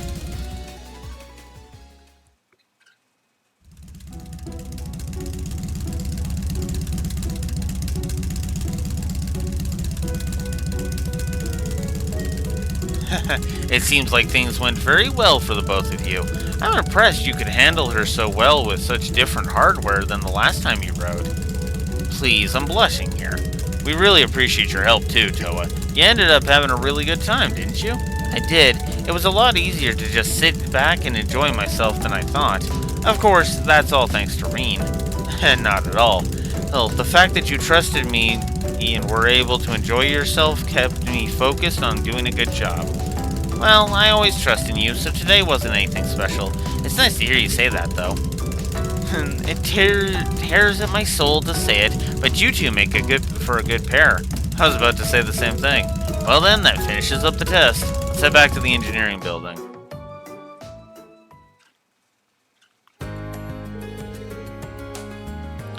Thank you both for the great idea. For the great data. Your feedback should come in handy when we're getting to the real thing. Hey, always glad to help. You're planning on entering that data into the computer, right?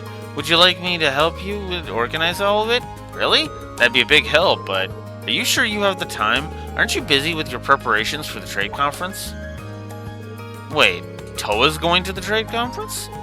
Ah, right, I haven't told you yet, have I? The truth is, the Imperial government requested I go along to help out the major players. That's why I showed up in Azure in Trails to Azure after all. Well, as such, I'll be heading to Crossbell for the trade conference as an assistant to the Entourage. The Entourage attends to the Empire's representative during the meeting, right? And you'll be assisting them? Yeah, it'll mainly involve helping out with the paperwork and scheduling, I'd imagine. I don't think I'll be much help, to be honest, but the government did ask. Toa's received a ton of job offers from all over the country lately. Everyone's just waiting on her to graduate. The trade conference invite is the government's attempt to sweeten the deal. Unbelievable. Does that mean you're planning on moving into government work instead of the military? Oh, I still haven't decided yet. I'm kinda doing this just to broaden my horizons. And apparently, all of this is because of the trouble in Heimdall last month. The government took a real interest in how quickly and efficiently she evacuated all of the civilians. That explains it.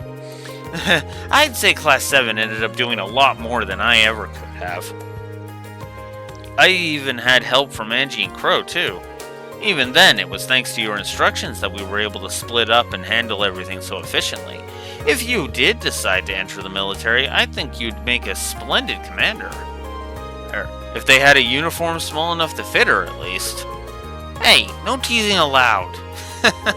Either way, best of luck. I'm sure we will be in the middle of another field study by then, but I'll be praying that things go well for you. Thanks, Reen. Whoa, whoa, whoa. This is starting to look way too much like a sappy 10-mirror novella. Let me just step in right here and keep you two from stumbling into a badly written fantasy. What kind of novellas are you reading? I only read quality romance. Thank you very much, Angelica. And I only live quality romance. So don't you start getting snippy with me, Miss Ragnar. Was it something I said? Now, asking questions will only encourage her. To change the subject before this gets out of hand, thanks for helping us test the bike out again. This is for you. Volcanic rain. Just glad I could help. See you later then, Reen. Good luck with investigating the old schoolhouse, too. Au revoir. You'll be the first person we ask if we need any more help. Alrighty. Alright, George.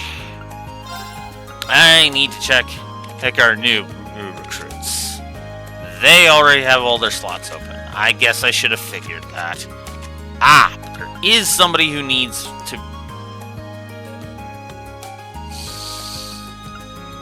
Son of a bitch!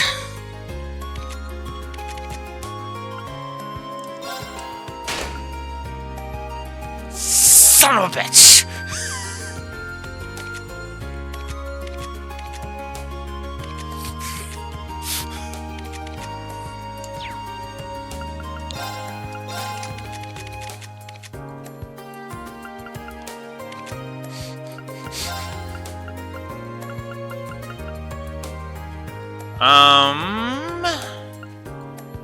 I am going to actually give you Phantom Phobia, and... yeah, we'll give you mine too there. And, what does Mirage give you? Mirage gives you Analyze, Luminous Ray, and Silver Thorn. So, I actually do want to give you Athelas. And then once that one... If I'm going to give you that, I am going to exchange Thelis with it. And then we will go ahead and we will give you HP too. Because I like having more HP. Yeah, that sounds good. Alright. I thought I had something else for you. It is something I could place there instead, but I do not. That kind of sucks. Alright, I'll give you Holy Breath. I'll also give you Impede too. Unless somebody else could use Impede too. Ooh. Actually, I wouldn't mind that on you.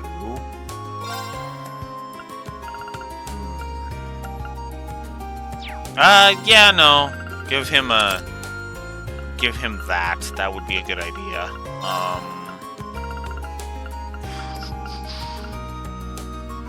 Yeah, let's give him Volcanic Rain. That'll give him a little bit of coverage. And we'll give him Breeze. Because why not? Okay. Oh, P2 should go on Reen. That's... we should get that. And she has P2. Okay, cool. Alright. I think we're good. Oh, wait, one more thing. Okay, so... I think I've already got Swinehander, though.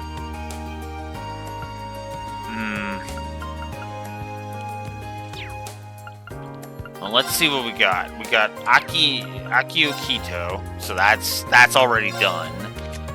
We have got Swinehander.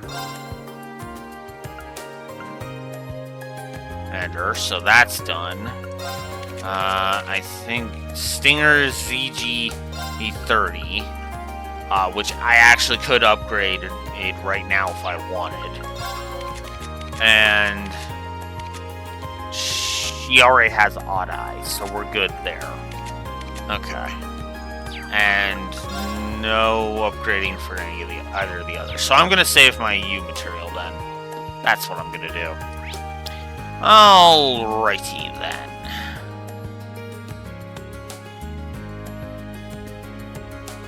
Eh?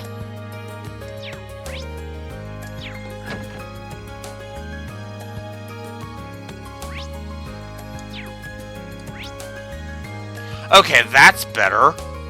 It was just glitching. I was like, what? Okay. So...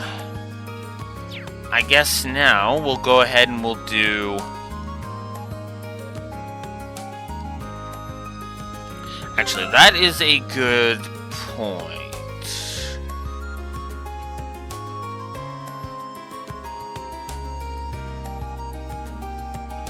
Alright, let's see who we've got.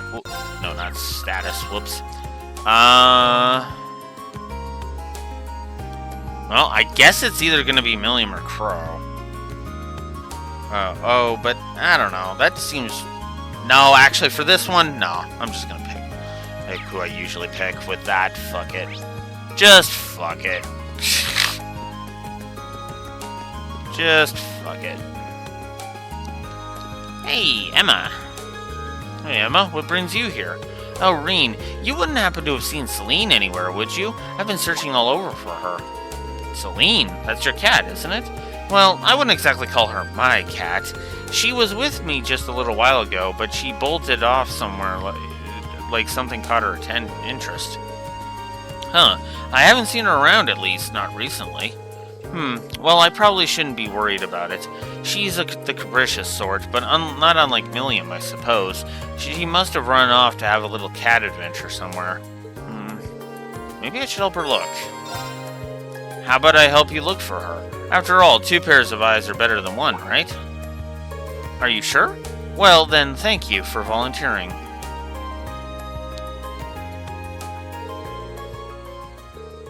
So they began their search for Celine. They searched high and low, checking areas where Emma felt Celine may be and relying on Reen's powers of detection. However, no matter how hard they looked on campus, they could find no trace of her.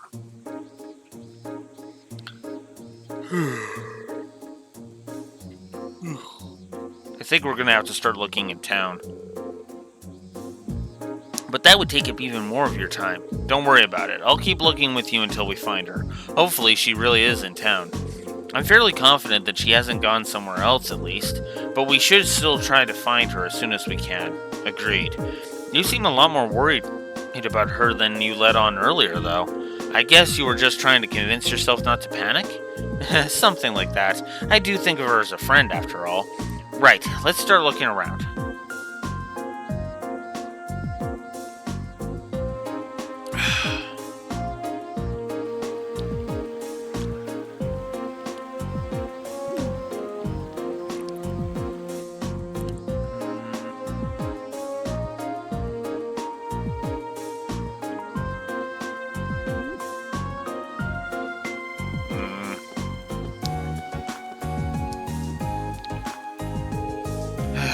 She's not making this easy.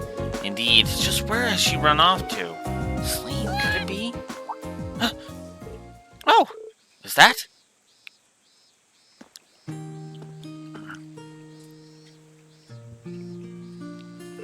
Celine, so this is where you were. Why did you run off like that all of a sudden? Is she eating something? Seems like it. Huh? Are these sardines? Sardines? They're small dried fish. They're usually used in the East, mostly to make broth. I guess cats really like them too. Maybe Mick ordered a few and gave her a couple as a snack? Well, phew, you really gave me a fright vanishing like that, Celine. For a moment, I thought that those two had... Those two? Nothing. It's nothing. Thank you for helping me, Reen. I don't know what I would have done without you. I'm happy we found her. That wasn't very nice, though, Celine. Emma was really worried about you. Celine, there's no need to be rude. Cats will be cats. Just give me a shout if you ever need help with anything else, Emma. Of course. Meow.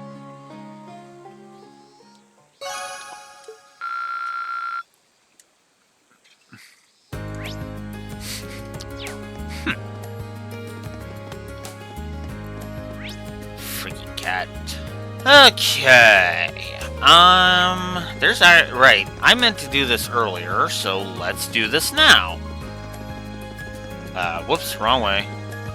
Too far and wrong. Too far, actually, would be more accurate. Okay. Let's try this again. This time with the deluxe rod. See if we have better luck.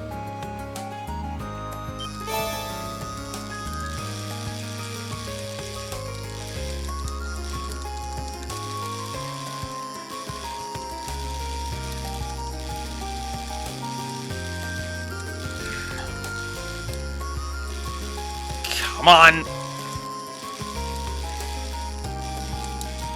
Got him! Whew. Wow, this is a big one! Got you! Ugh. Stone brooch. Nice. Ugh.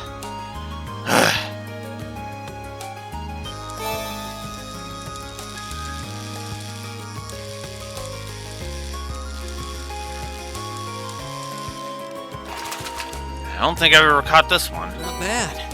Oh, no, that's a Norcarp. Okay. Next.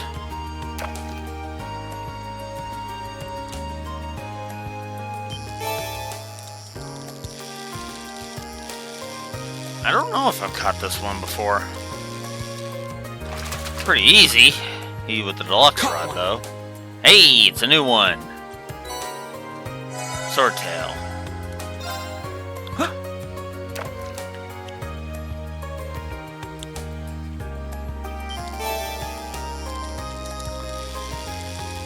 I was pressing the wrong button. Ah!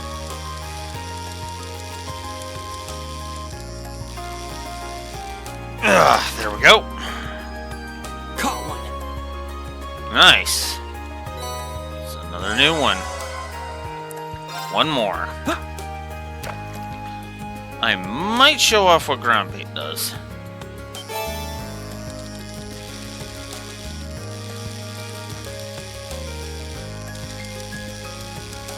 Oh, that actually went quick. Now that's a catch. Rainbow trout. Nice. And hey, we ranked up. Our fishing rank rose to black angler. Excellent. And the rainbow trout coughed off 20 of earth, water, fire, wind, time, space, and mirage septith. Hell yes. And if you use ground bait, 3 more fish appear. So, whoop. No. Pro tip. Don't have turbo mode on. It will actually make it a lot harder to catch fish. Now that I've caught this, and now that I've ranked up, I'm actually going to go ahead and I'm going to go see Kenneth after this. Because I want to see if I can get a new rod now that my rank's gone up again. Because if I can get another rod, that'd be amazing. Amazing, because I didn't think black angler was what I needed, but because I think you need to rank up a couple of times before that comes up, but I could be wrong. So we got rainbow trout again, and it coughed up 10 of each. So you're seeing the benefits of fishing now, and seeing that it's a better minigame than the stupid RNG heavy garbage that is in the Sky and Crossbell games. That's a catch. I know. I should stop harping about it because it's mean to keep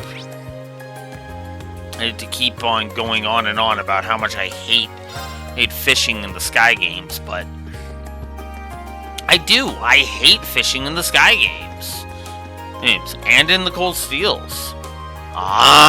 Kenneth's gone fishing. Damn. Well, oh well. It's been a long time coming, but we're finally ready. Machias has trained me so well that I can confidently say I'm on par with anyone in the upper class chess club. All we have to do now is win and keep our club going.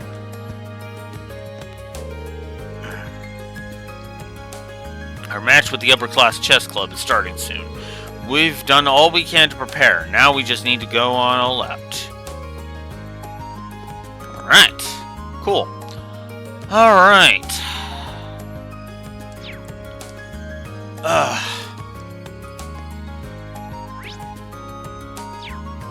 Actually, I could take a look at my fishing.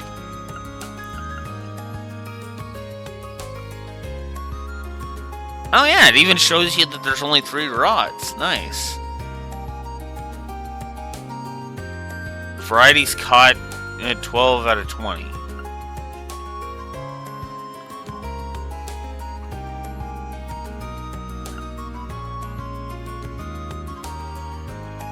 Oh, hey, it even shows you where you can catch it.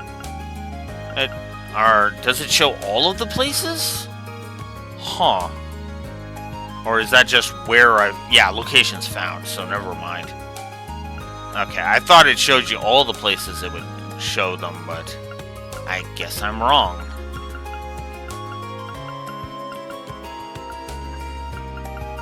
So, I'm actually going to look this up. So give me a moment here.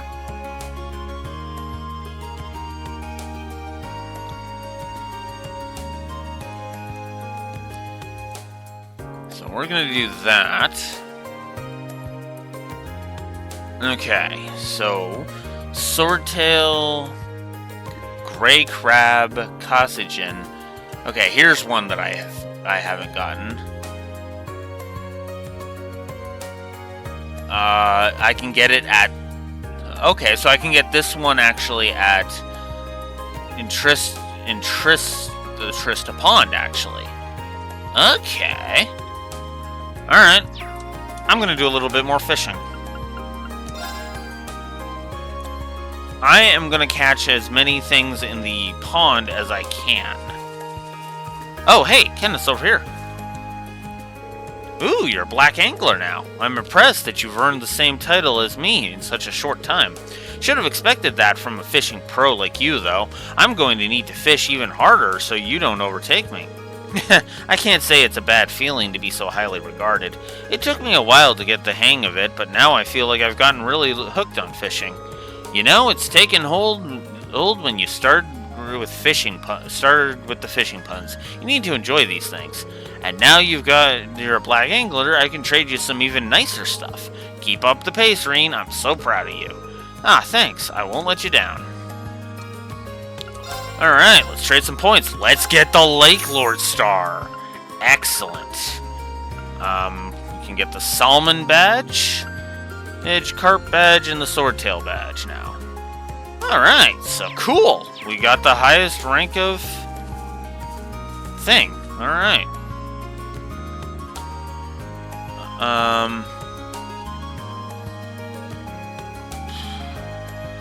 Alright, well...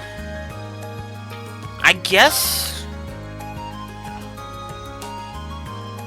let's go to the beginner rod. Yes, we want to use a ground bait. Because I want to catch myself carp. Or a crayfish. Sorry, crayfish. That's what I want. I don't want a carp, I want a crayfish. I don't think that's a crayfish. Not bad.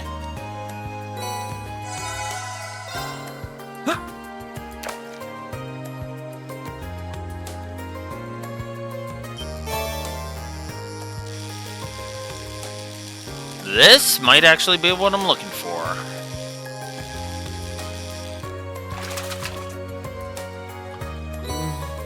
What even is this? That is what I wanted to catch, Reen. That is a crayfish. Alright, so we're going to cancel out of that now. So now we got that. So I need the one in between Gluttonous Bass and Arawa.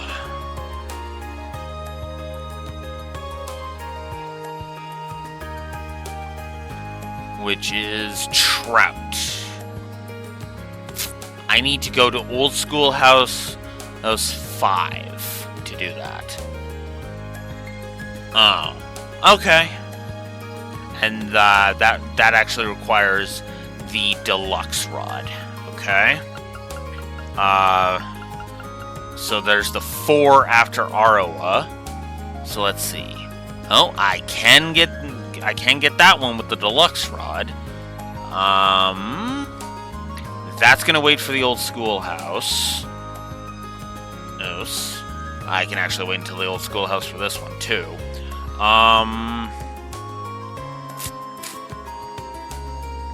And,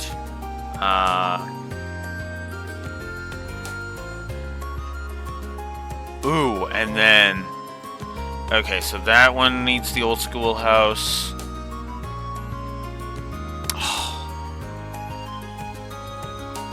Ooh. Wait. Shoot, I don't remember where that is, what area that is. That sounds like somewhere where we've already been. So let me pull it up.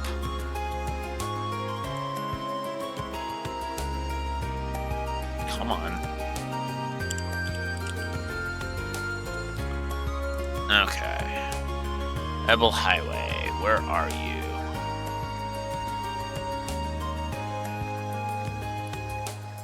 Ah. Ooh, but I might be able to... Oh! Oh!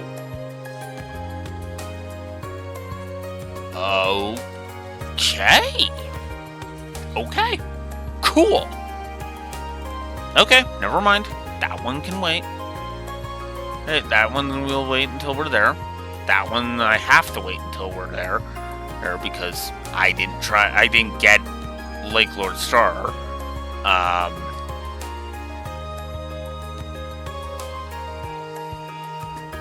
This guide is wrong. I got Pale Salamander from the Trista Pond. This guide says it's only in the old schoolhouse.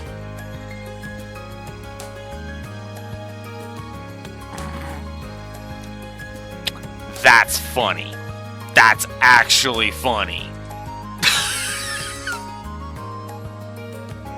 Catfish is the same way. Okay. Unfortunately, I might be out of luck for one specific one. I might be at SOL on the one specific one. Okay. Actually, I can look that up. Because you never know, the wiki might actually be more forthcoming about that.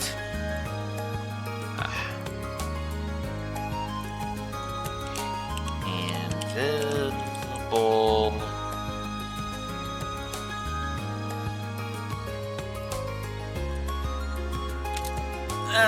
Okay. We'll just look up fishing then. Okay. Trails Gold Steel 1 and 2.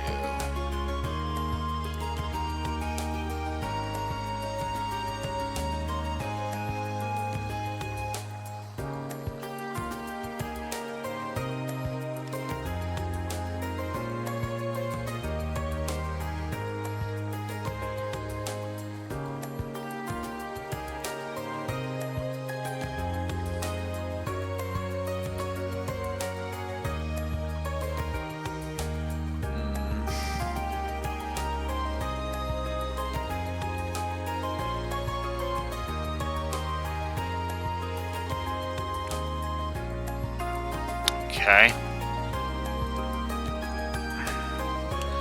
I know this is...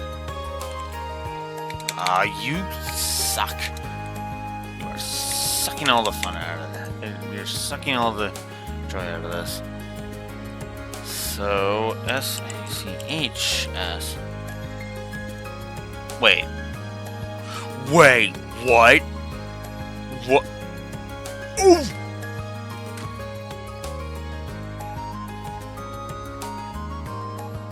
I haven't missed it. Oh shit! No way! No way, there's still a chance! It's for me to get all of them. Ooh, yes! Yes! Oh! Hot damn. Okay. Okay, so... Alright, so if for those that are wondering what I'm freaking out about, oh, this one right here that my cursor has actually been hovering over this entire time, that's a chapter 6 fish. I'm freaking out for nothing because this is the only one where I looked at it and I was like, oh, I guess I can't get this. It requires the Lake Lord Star, but we have the Lake Lord Star, so I'm good. That's... oh, hell yeah. I am very happy about that. Absolutely.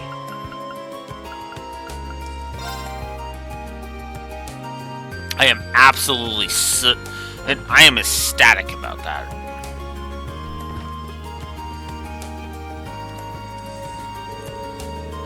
Monica has been making great strides with her swimming lately. She may even reach her goal of swimming 50 yards today.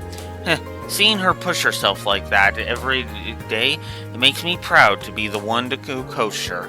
I'm glad to hear it. She's been back to her usual self ever since our field study in Heimdall. Is something the matter? Nah, everything's fine. Should I try to help her out? Sure. Is there anything I can do to help? I think it'd be great to see her reach her goal too. You have my thanks. Now then, why don't you go change into your swimsuit? Sure thing.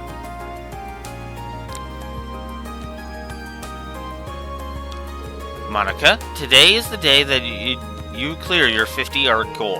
Are you prepared? Yeah, I won't let you down, Laura. That's the spirit. Reen, your job is to swim alongside her and act as her lead. I'll be observing from the side of the pool. Thanks for helping me out. No problem.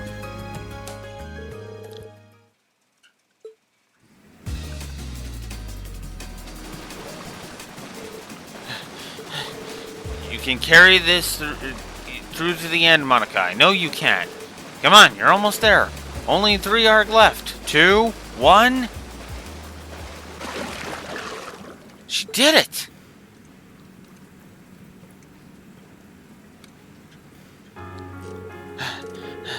Wait, was that it? Did I do it? You did. You never even had to put your feet down either. Splendid work, Monica. I really did it, Laura. Monica's hard work had finally paid off, and she cleared her initial goal. Every last member of the swim club congratulated her on her achievement, even those who didn't believe she could do it. All of her hard work paid off. Thank you for being my assistant today, Reen. It was nothing. I'm just happy to see things are good between you and Monica again. That makes 2 of us. I've now reconciled with both Monica and Fee, so I believe that I believe that we will continue to grow from here on out. And I hope you and I will be able to keep supporting each other too. You can count on me. Notice the little blush there, which I actually like. Alright. Excellent. I like that. I really do. Oh, and just as a fresh reminder, this is the girls' locker room. If I walked in, my death would be swift. Blissful, but swift. I'm sorry. I still like that. Alright, so let's go learn a bit more about Ferris, shall we?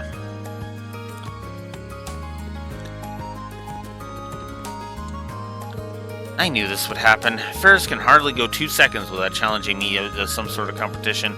It's good to have a competitive spirit, right? It wouldn't be so bad if Emily and Teresa didn't keep throwing more fuel on the fire. I don't think I have any choice but to accept at this point. Maybe I should stay around and see how this plays out. Well, if you're going to accept her challenge, I'll have to stay around and give you some moral support. You're just as bad as they are. Fine, suit yourself. Well then, Ferris, what will we be competing in today? Our competition today will be a simple 50-yard race. I do hope your breakfast wasn't too large because you're about to eat a bitter serving of defeat. Whatever you say, Ferris. Let's get this over with. Good luck, Elisa. And so began another heated competition between Elisa and Ferris. Reen watched attentively as Ferris refused to accept Elisa's marginal victory. Again, and again, and again. Ferris's several rematches served only to drag out a quick and simple competition. And in the end...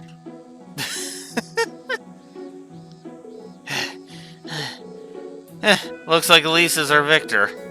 Impossible! How could I be defeated after all of my practice? The rest of us practice too, you know. I have to say, though, you've gotten a lot faster than you were before. You really have been putting in the hours, haven't you? That was a good match, sort of like the several matches before it. You two might want to rest up now, though. Oh, do not belittle me. I cannot accept this. I refuse to accept this. Ferris, where are you going? Elisa, we've got to go after her. Right.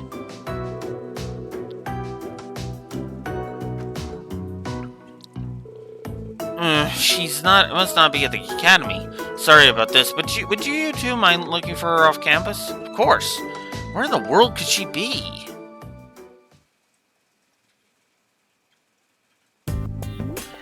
Oh. Oops. Stay back. Stay back. Do you know who I am? I am the daughter of Count Fleur... Yeah, they don't care. Help! Vincent! Elisa! Ferris! Elisa! Let's take him out. Right. I kind of wish these were actual battles during these bonding events. I'd be all for that. Especially if they were just like simple trash fights, you know? Phew, there we go. It doesn't look like she's injured either, thank goodness. Are you alright, Ferris?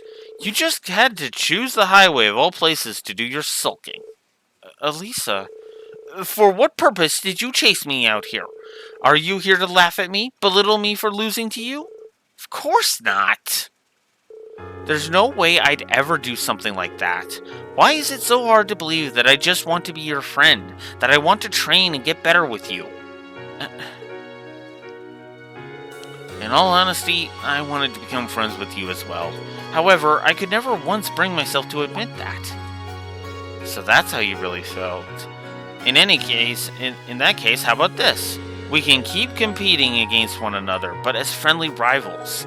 There's nothing wrong with some competition between club members, or friends for that matter. Elisa. Thank you, Elisa. Thank you so much. I'm glad this all worked out.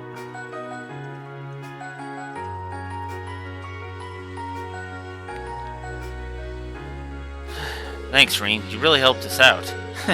I didn't do anything much. More importantly, I'm glad you were able to help your friend. I mean it. You're always there for me when I need you the most. I don't know what I'd do without you sometimes. You're welcome. Right, I've got cleanup duty now, so I've got to go. Sure, see you later.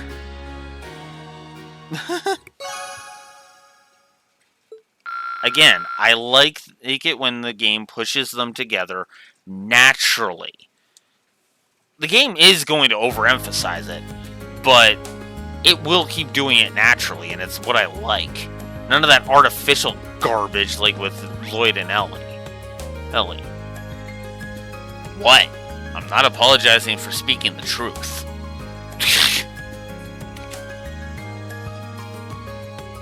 Oh, did this get ruined? No, pages are still okay. Alright. Alright, I think, now that I've cleared that up, I should go ahead and... Oh, so I got all the character profile ones.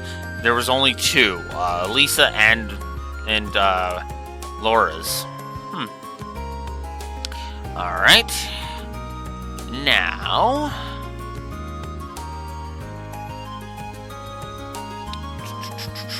Oh, we can speak to Sarifa if we wish. Okay. And logins. Alright, well actually, then let's head back to the gymnasium for a quick sec. And go ahead and get that. I tried to forget it, but I was a hell of a troublemaker when I first entered the academy. But then Friedel came along and straightened me out with a thorough beatdown. Now that I think about it, I never won a single match against her. Looks like you've been getting better too, Loggins. I wonder if we have Patrick to thank for that. No way. Yeah, let's not give that bloated ego... let's not give that bloated ego any more, or shall we? Can we just, like, not? Is that something we can do? Like, just not give that egomaniac any more of a frickin' bloated head? Fucking hate Patrick. I'm not apologizing for saying that. Oh, is that a recipe book you have there? You must be one dedicated chef to walk around with something like that. I wish I had that kind of focus. I don't know if I'm that dedicated, but it seems like you're a little down about cooking in general. What's wrong? Well, the students at this dorm have rather extravagant palates. Meanwhile, I'm only capable of making what they deem commoner food, which they're quickly tired of. I fear for my continued employment if I am unable to improve my cooking skills and make food that fits their tastes. Being a maid sounds like hard work. Is there any way I can help? Oh, how about this? Could you bring me along some unique dishes? Unique what now? A dish made by someone so skilled that it becomes a true standout. Truly unique. A shining treatment to the cooking as an art. Bearing witness to such incredible dishes may be an effective way to learn more about cooking as a whole. I'm well aware of how shameless and massive this request is, so if you wish to decline, then that's fine too. Don't worry about it. I'd love to help you out. I'll be sure to bring you any unique dishes I come across. Thank you very much. It's your true gentleman. Alright, well. Warm egg soup. Wild mix. Victory sandwich. And double espresso. Okay, so we've been able to offer 4 so far. I think that's all we've made so far, now that I'm thinking about it.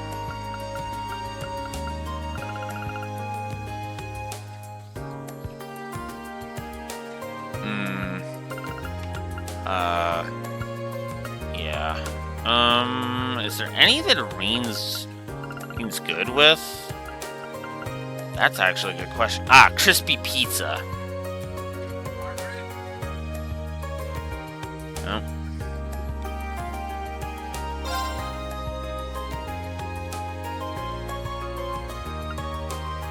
Okay, let's give this a try. Well, how about that?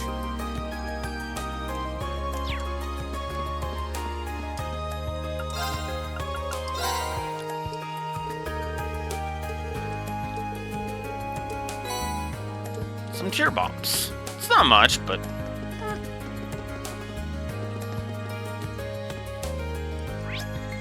Okay.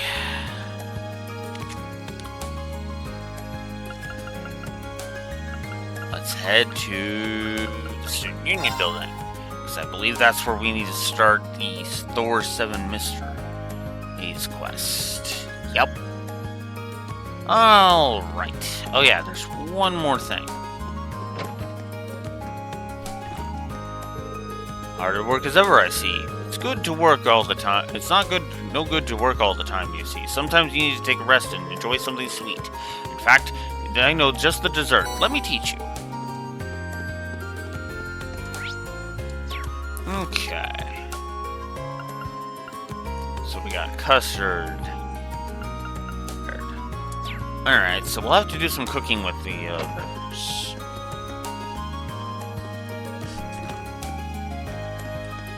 Alright, so now that we've done that...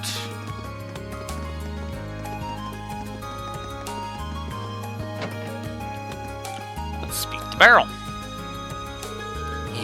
Welcome to the Occult Research Society. What kind...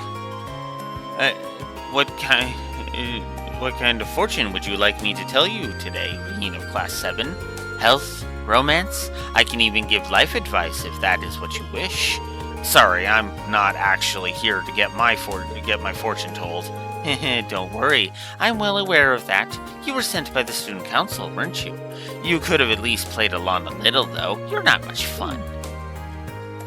I'm kind of fun. Beryl's a strange one, alright. She's got quite the reputation amongst the girls as an uncannily accurate fortune teller, though. Oh, there's something you'd like to ask of me, is there not? Answers are merely a question away. Do you wish to know what kinds of rituals and curses are my favorites, perhaps? That's probably the kind of thing I'm better off not knowing, thanks. Wait, she didn't just read my mind, did she? Nah, she couldn't have. So, I assume you've been informed about what I want you to do? Yeah, you want me to look into the Academy's 7 mysteries, right? Precisely. The sooner you can start investigating, the better. Are you ready to begin? Sure, I'm ready when you are. I know a lot of schools across the country have mysteries like these, but I didn't know that Thor's had a set all its own. Well, I'm glad I could give you the good news. They've become a hot topic amongst some of the girls recently. Huh, I wouldn't have guessed that. But you said that you wanted me to look into the 7 mysteries. Does that mean you don't know what all of them are? And you want me to find out what information you're missing? No, I know the basics of each mystery already. What I'd like to ask you to do is to investigate how credible each one is. I see. Is that something I'll really be able to investigate, though? I mean, if they're supernatural. You can just think of it as part of your investigation. If you can't come to any conclusions, so be it. Either way, to be more specific, I'd like you to talk to the people most likely to know something about each mystery. I could do it myself, but I'm not exactly what you would call a people person. Right, okay, I think I get what you want me to do now. Can you give me a head start by telling me what you know about each of the 7 mysteries, though? I think if I told you everything at once, it might be so much horror to take in that it would stop your heart. So ask me about them one by one, and I'll tell you what I know about each one. That sounds like a good way to do it. Alright, leave the investigation to me. Thank you. I look forward to hearing about what you discover.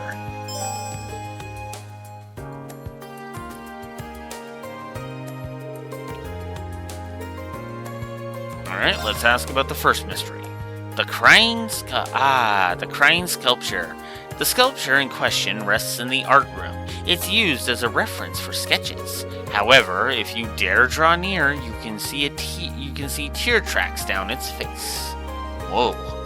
What's more, the tears return after wiping them away.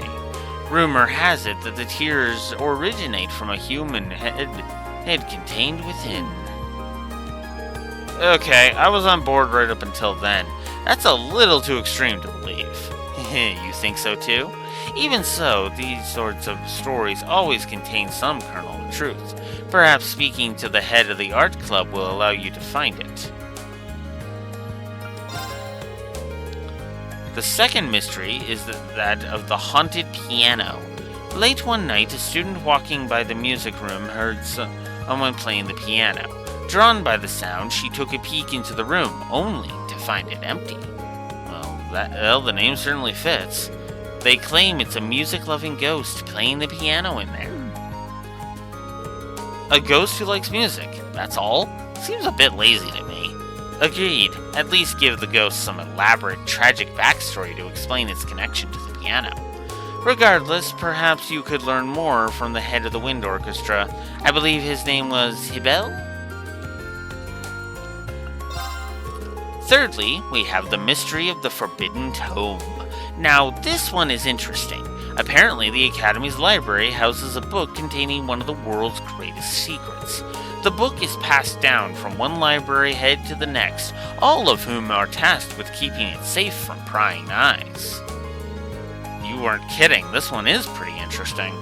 It pleases me to know that I have a partner in fascination. Just imagine if it were something about the fall of the ancient Sumerian civilization. how romantic. The person currently in charge of the library is Instructor Thomas. He's likely the only person who knows for sure. The fourth mystery tells of the hidden graves. This legend dates back 250 years. It's said that many who died in the War of the Lions lie buried beneath this academy. More specifically, their bodies are buried directly below what is now the field. Whoa, is there more to this story? Oh, there most certainly is. They say that on some cursed nights, the corpses of the buried rise from their graves to bathe in the moonlight. And when they do, their long hidden graves surface from the field, overturning it and leaving holes. Well, that explains why the mystery's called the Hidden Graves, at least. But honestly, I was kind of expecting the mystery to be a little creepier. You must be getting used to these macabre mysteries. Good. Wait, what do you mean by good? Regardless, the best people to ask about the field would be the members of the riding club. I believe the club's captain, Lambert, is home for the summer. Perhaps you should ask Paula instead. The sports club grudge is the topic of the fifth mystery.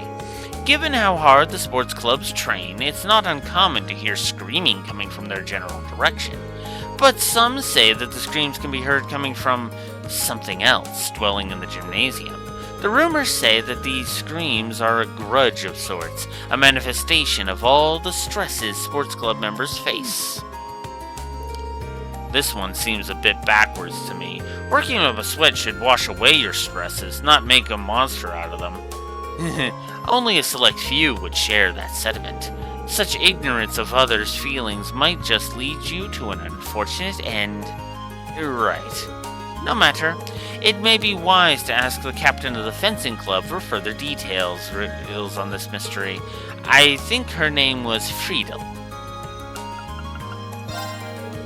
Oh my, the sixth mystery surrounds the Crimson Devil of Lake Hell.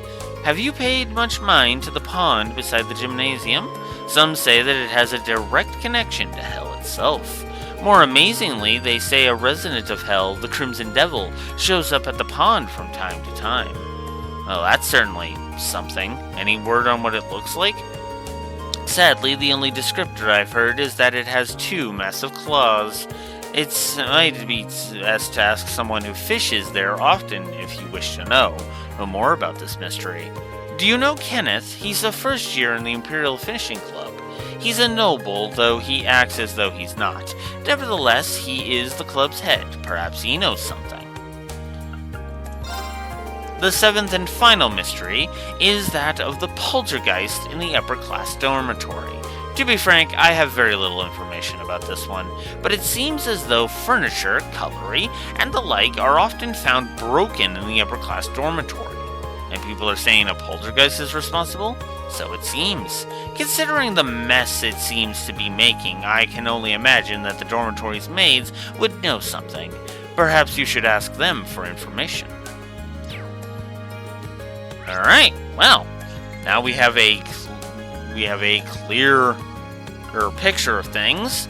Let's head into the art room and begin investigating each of the mysteries, shall we? Oh, that's the music room. And this... Oh, wait, economics. Excuse me.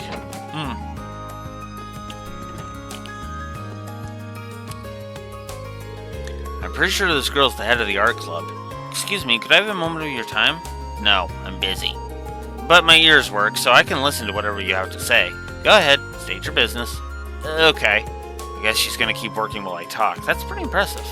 I'm actually looking into the Academy's 7 mysteries, one of which is the art room's crying sculpture. You wouldn't happen to know anything about... condensation. Sorry? Like I said, it's condensation. You have no idea how many people have come in to ask about that. They're not tears, just condensation. Water vapor in the air, if big words scare you. Who in their right mind would actually believe a sculpture could cry? I guess the world will never run out of idiots. I see. Is that it? Yeah, pretty much. Thank you for the information. It was nothing.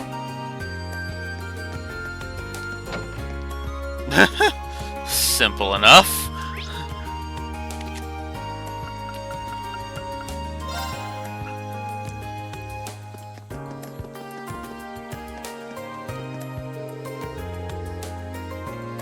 I decided I'd come to the concert since Bridget was going to be performing in it. No reason to hang around the club if I can't focus on what I'm doing, right? Right, let's take a peek. Why not be in here then? Come on now.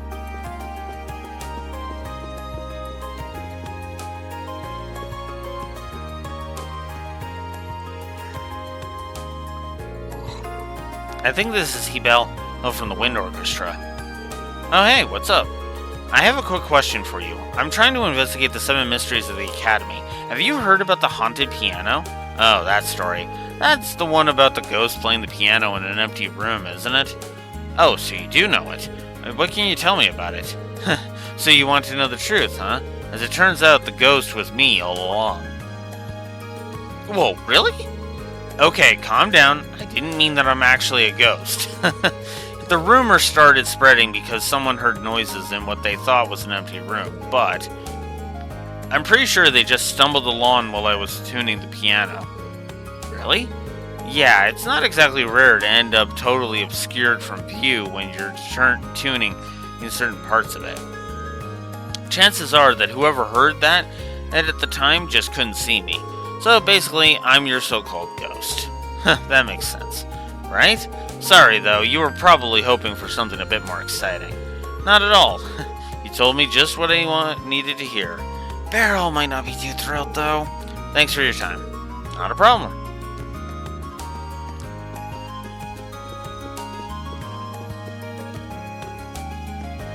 But I think we're going to take a break from the mysteries and have Reen hang out with Elliot. Oh, Reen, you made it. Hey there, Elliot. You're looking kind of nervous. Is it that easy to tell? There are quite a few people here, so I can't really help it, especially since I'm the lead violinist now because of Hebel's accident. I can totally understand why you're nervous, then. Good luck. Thanks. He'd probably be glad if I stayed. There's still some time left before you're on, right? Let's chat a little before then. It might help calm your nerves. Thanks, Reen. I'd really appreciate it.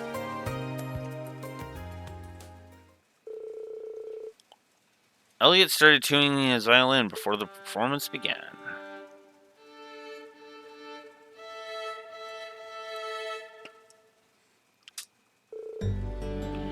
That should do it.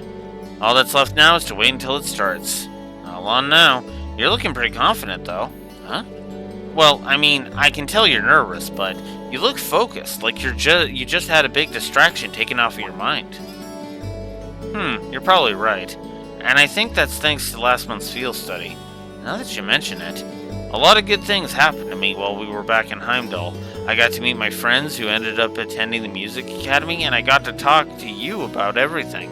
I finally have the confidence I needed to stop running from my love of music. But I never would have gained that confidence if it weren't for all of you. You really are tough, aren't you? Good luck out there, Elliot. I'll be cheering you on for the rest of the audience. Just you wait. We're going to put on the kind of show that you'll tell your grandkids about.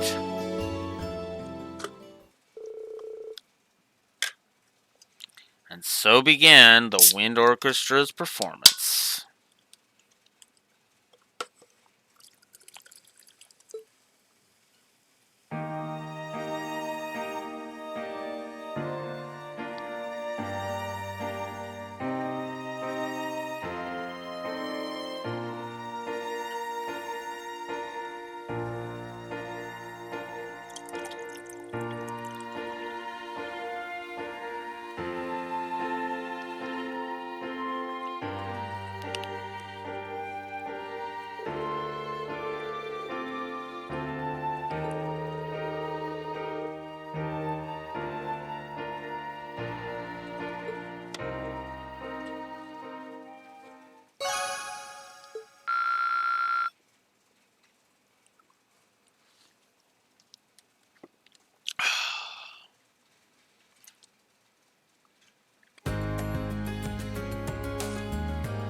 know what? I'm actually going to give a plus. Not to that specific bonding event, but to the bonding event chain.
Alright. So this is where we're going to start giving pluses to the bonding event chains. So, Elliot, Laura.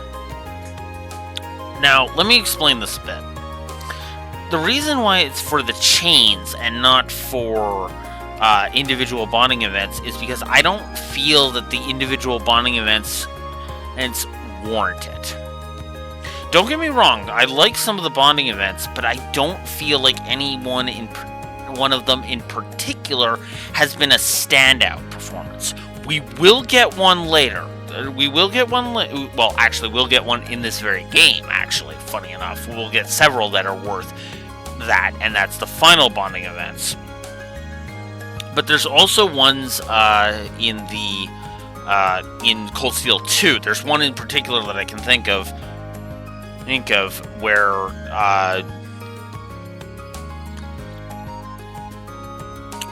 basically where Rean will have a cock-blocking wingman. If you've seen my original run of Cold Steel 2, you know who I'm talking about. But, that one specific one with Elisa is actually kind of amazing and will probably get a plus all of its own. Might even be multiple pluses. We'll see. I don't want to go super in depth, but yeah.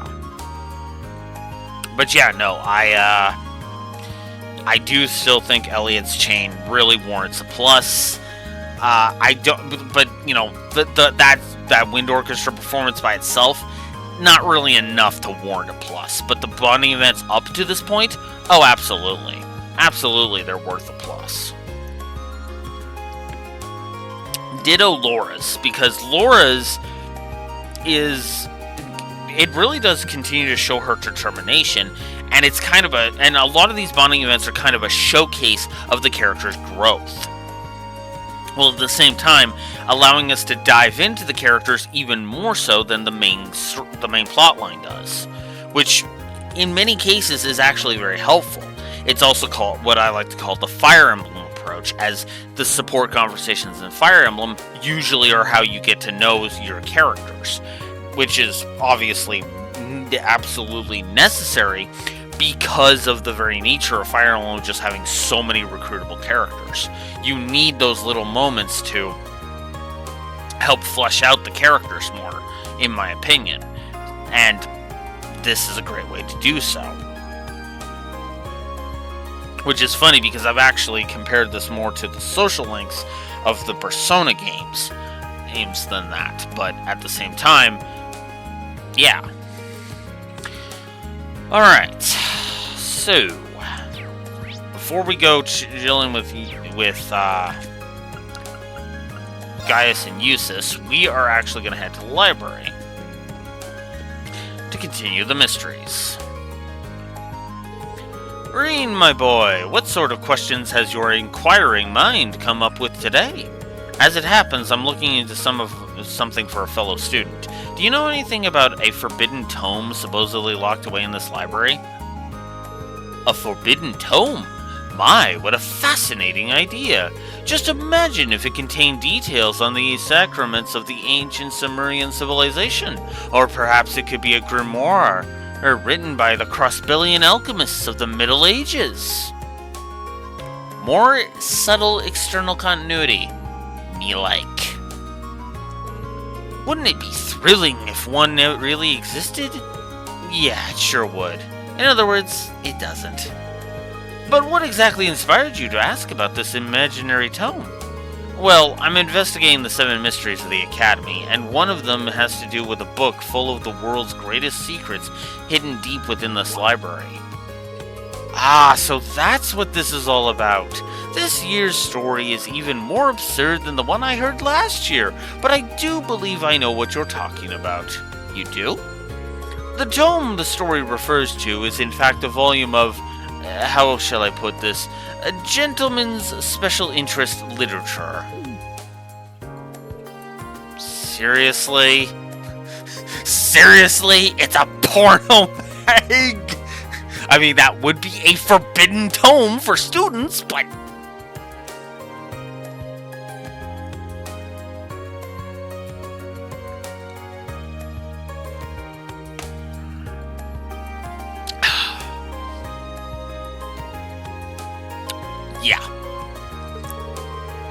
At least the forbidden part is right.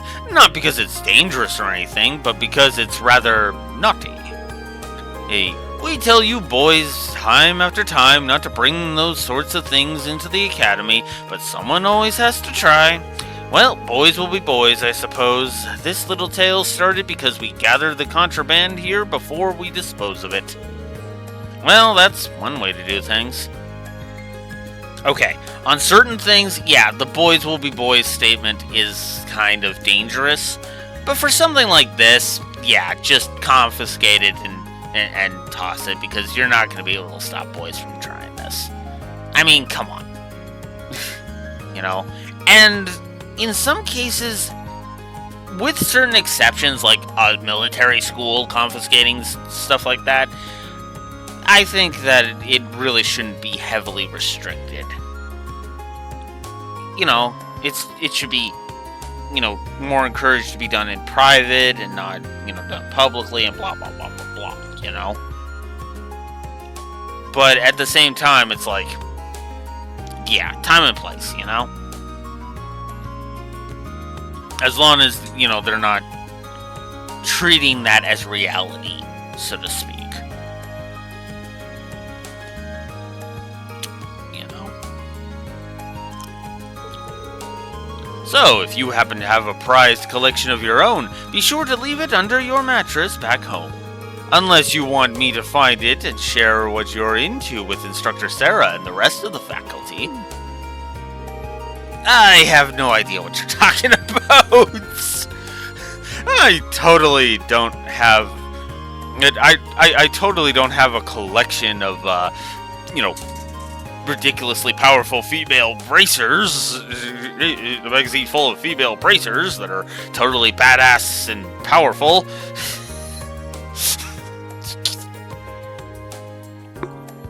Sorry. I had to make that joke. I had to.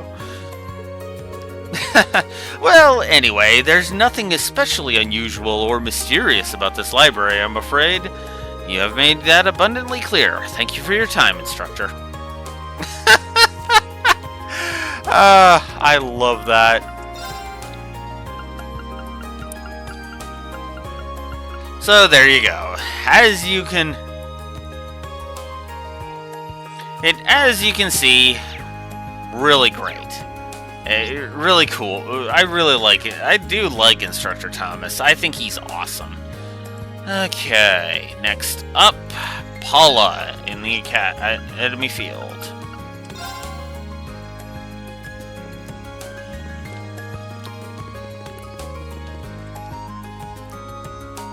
You're Reen from Eustace's class, right? That's right, and you're Paula from Class 5, I assume? This might sound weird, but I'm currently looking into these mysteries surrounding the school. Have you heard the rumor they're calling the Hidden Graves? I have. That's the one about the dead rising from their graves on the field, right?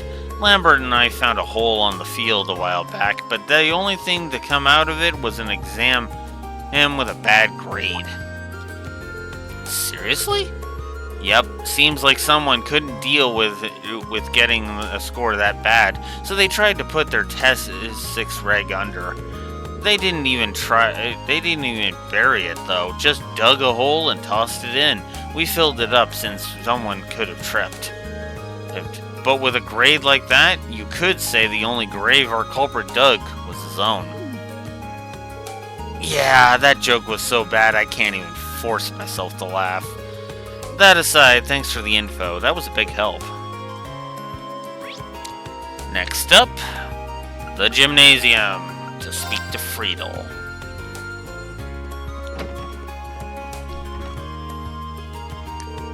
I think she's the captain of the Fencing Club, right? Sorry to bother you, but could I ask you a question? No bother at all. Ask away. As it so happens, I'm looking into the 7 mysteries of the Academy. Have you ever heard of the Sports Club's Grudge? Oh, sure, people are talking about that since I was a first year, although I don't suppose it will gain much traction next year. Why is that? It's pretty simple, really. Those screams don't come from people, but the door that it used to be here. It had been in bad condition for years and used to make these awful screeching noises. So I asked for a replacement at the beginning of the month, and now everything is nice and quiet around here. Well, that explains that. Thanks for the information. You're very welcome. Okay, next up is Kenneth. So we might as well just go outside and swing around.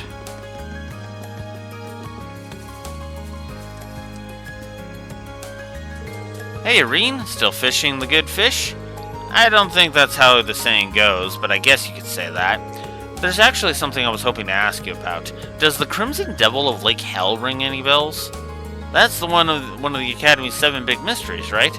It's the only one I know, at least. Seriously, though, did anyone really believe this place was connected to hell? Probably not. Any idea what the Crimson Devil part's all about, though?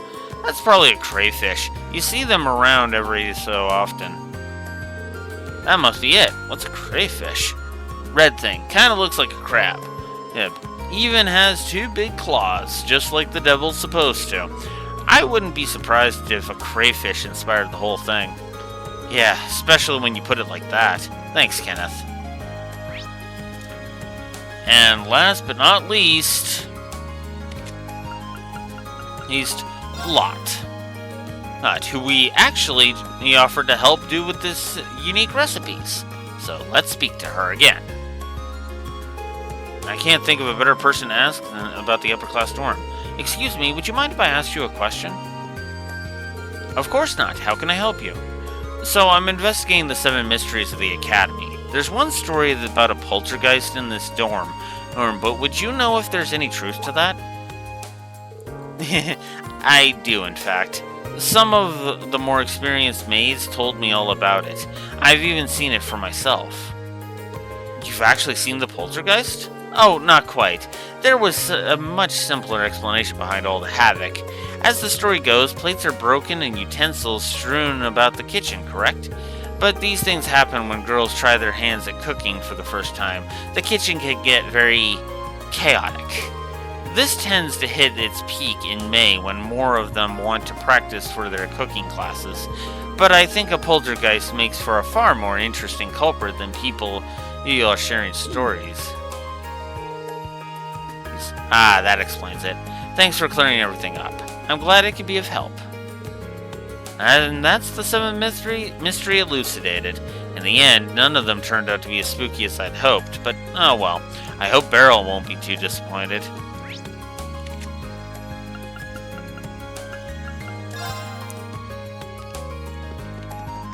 Alright, so let's do this one, which is also going to lead into a side quest immediately, but I'm okay with that, because we can do the 2 bonding events after. It looks like you've finished your investigation. Can you tell me what you've learned? Sure, let me go through them one by one. I see. Condensation, magazines, a test. None of these are supernatural at all. I honestly didn't expect any of them to be real, but the truth is even more pathetic than I thought it'd be. I agree. Although it's kind of interesting that people were able to make such fantastical stories out of perfectly ordinary things. I suppose that's true.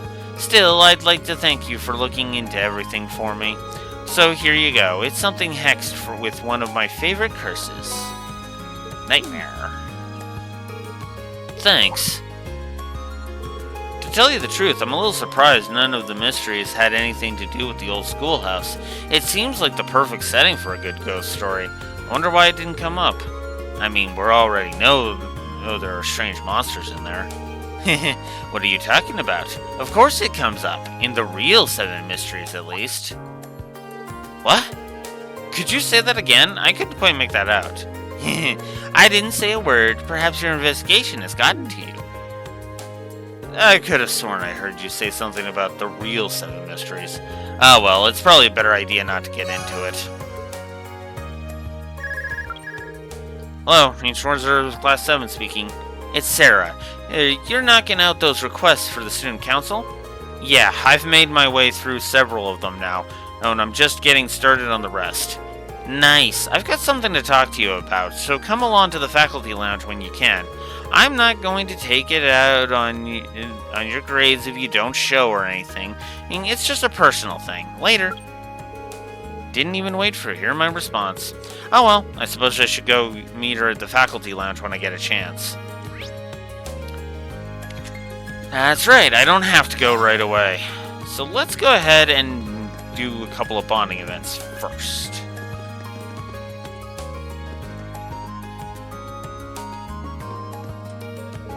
Ah, smells fantastic. What's that you're drinking? Wait, this smells kind of familiar. It's tea brewed with herbs from Nord. Or the same kind you drank when we were there on our field study, actually. Fred managed to get his hands on some. He even treated me to a cup since he knew I'm from there. Really, that was nice of him. I'd like to try some if I may. Let's ask Fred for some then.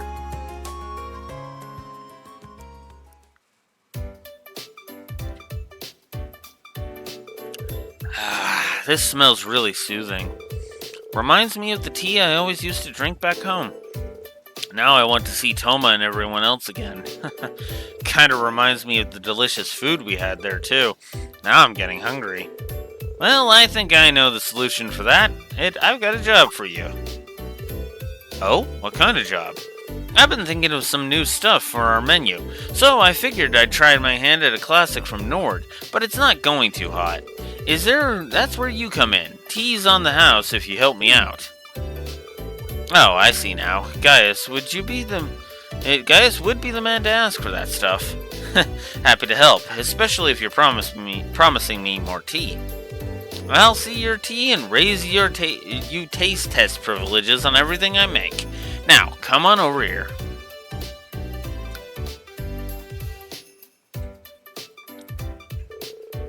You've got all the ingredients ready, I see. I think the pheasant wraps would be a good place to start. Oh man, now we're talking. Trust Gaius to make it look easy. I made my fair share of dinners back in Nord. Mind if I use your stove?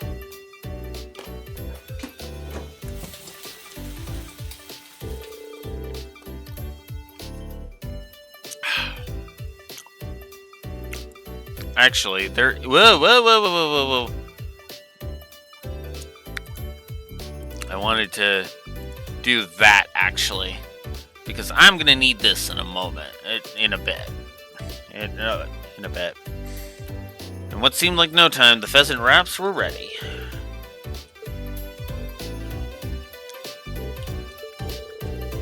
Whoa, these are great! But maybe I should have expected that from someone who grew up making them. What do you think, Reen? They're definitely not bad. But they're lacking a little something compared to the ones we had in Nord. You serious? I figured as much. But I might know the reason why. Would it be okay for me to make another batch, Fred? I'll keep eating them if you keep making them.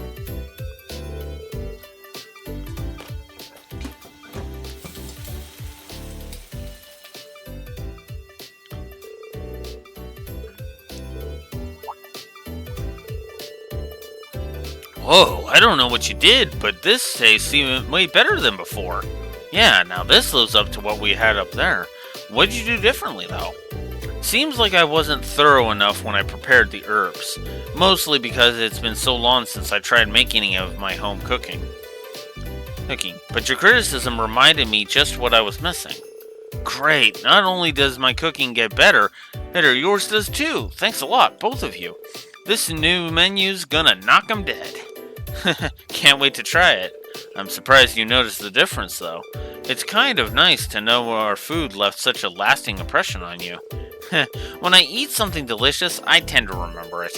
I have to admit, though, it kind of makes me miss Nord. You're telling me. Hopefully, I'll have the chance to bring all of you back there someday. I'll have to ask my mother to teach me some more of her recipes, too. Given any thought to becoming our class's official cook? Just a thought. Would Sharon agree to that? I don't know.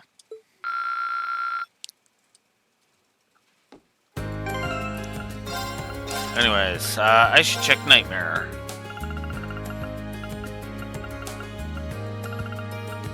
Ooh. I can't equip Nightmare? 10% chance of it causing nightmare in enemies. Strength plus 10. Why can I not equip Nightmare? Ah, because it needs to be down here. I see.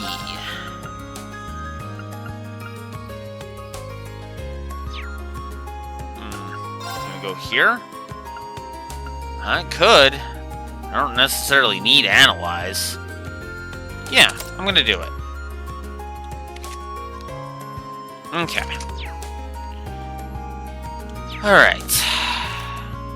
So I'm probably gonna go ahead and do some recipes soon.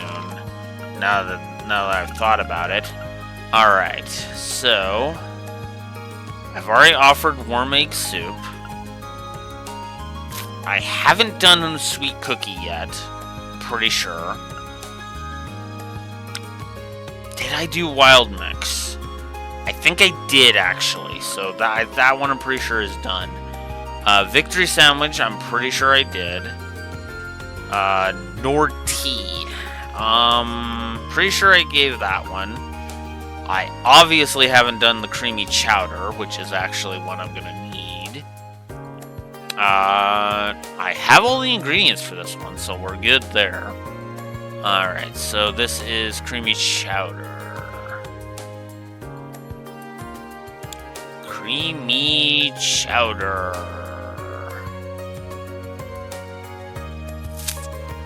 Uses, well, I guess that makes sense. Uses being excellent. Excellent, so, okay, we'll need uses for that one.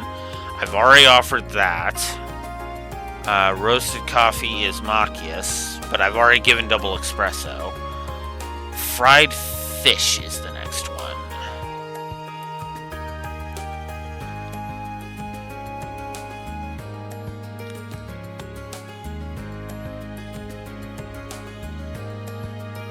Fried fish is Fee once again.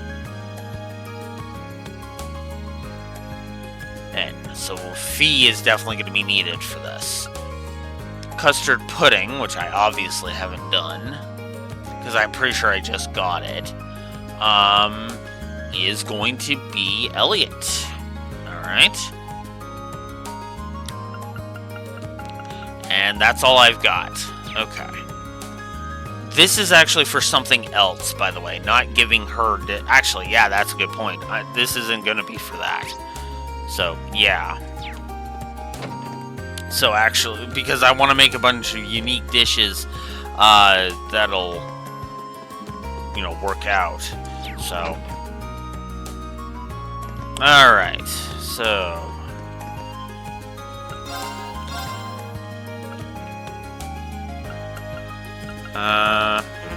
Oh, wow, I forgot I didn't do my exchange yet. There we go. Alright, so...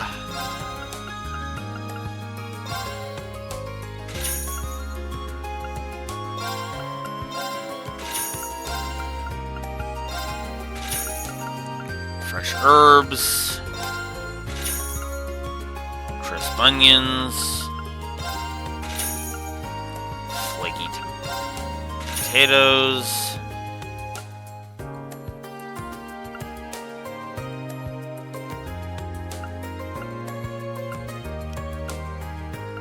Okay. Well, that's all I'm really gonna need for now. Let's hang out with Eustace next. Hey, Eustace, I don't see you around here too often. Well, I have some things I need to purchase.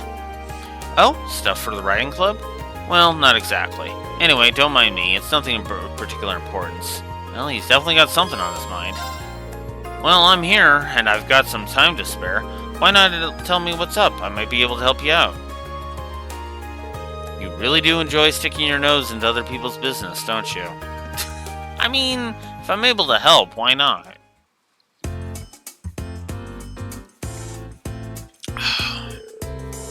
So your uncle in Berea Heart sent you a letter, then? He ran that one restaurant, right? Correct. It seems that he caught wind of the fact that we were involved in the terrorist attack during the summer festival, which caused him to get worried and send you a letter. Just goes to show how much he really cares about you, huh? There was no reason for him to be concerned over something so minor, especially as we've rarely contacted each other up until now. Don't even try to hide it. You're happy about this, I can tell. Quiet. More to the point, I feel some remorse for causing him enough concern to feel the need to write. And so, as much of a pain as it will be, I feel as though it'd be best to include a token of thanks along with my reply. Which explains why you're here. Found anything you think he'd like yet? Not quite. I'd rarely come to stores like this in the first place, so I don't even know where to start. What are you laughing at? Sorry, I'm just relieved is all. It's nice knowing that Rufus isn't the only person you're willing to let you into your life. Always looking for an opportunity to spout nonsense, aren't you? Putting your personal feelings aside for the moment, now that I've told you, you need to help me find something for him. I was counting on it.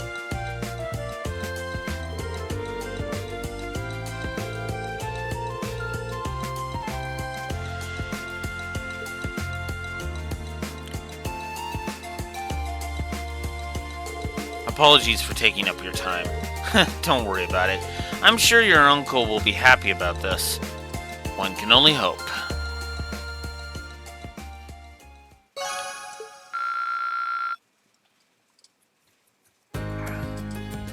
Not a lot of the chains are that impressive.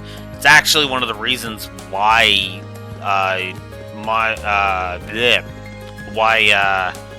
Elliot and Laura have gotten pluses to their chains, you know? Wow, 1 ground bait is 5. That is such a waste. Like, I know that sounds harsh, but it's true, damn it. Spect Curios. Let's see what we got here. Manly Munchies, Gratin, and Porridge. That's 3,000. Ugh. Okay, hang on. Alright, well, let's see about the weapons. That's awful. That's kind of awful. That's completely awful. Oof. Okay, I think it's safe to say the weapons can be sold.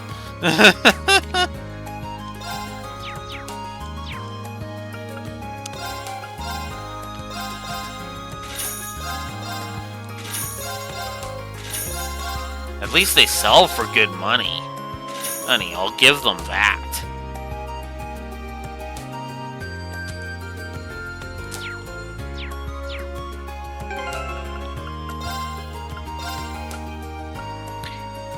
Yeah, I think it's safe to say this is gonna be the crap. Windrow. Well, okay, well, let's see. Nope. Whoops. Nope. Ugh. Yeah, I don't like that trade-off at all. Hate that trade-off. Ooh, okay. That's a little bit more of a good trade-off. 10 defense is for 5 arts strength and 45 arts defense. That's a little more worth it. Still can't do those yet. That which sucks. Ooh, military spikes are better than the rigid shoes. Okay. I'm all for that.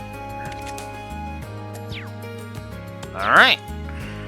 Well, now I think we're good to sell armor off. So let's get rid of the fiber guard. Let's get rid of both sturdy leathers. And this one windrow, because only Milliam can make use of it. And these 5 rigid shoes. Here we go.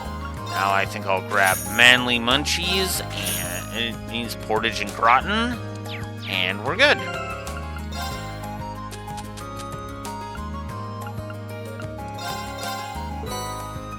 Milk Portage, whoops.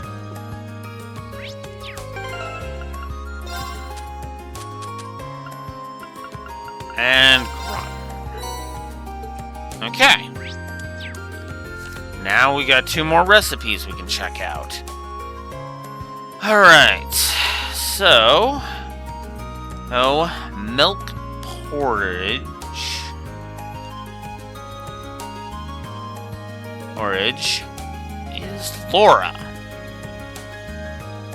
Alright. Excellent. And tomato gratin, which actually requires a syrup of tomatoes. Oh, and hearty powders, too. So... tomato gratin is Emma. Okay, cool. When is that quest? Oh, that might be a bit later. Okay. Actually, I can look that up. Because that might actually be Chapter 6.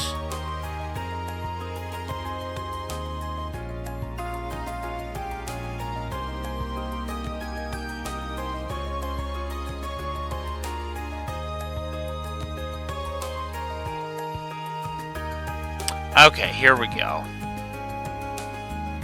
Oh. Yeah, I am gonna need these, but I'm not gonna need them until... I'm actually not gonna need them until next chapter. But making them now would be a good idea. Okay. Cool. So yeah, I don't need them until next chapter. Good to know. Alright. We've got one more bonding event to go do. And then we can finally move on to the hidden quest. And then... yeah, I'm probably going to save the old schoolhouse exploration for tomorrow. Because... Yeah.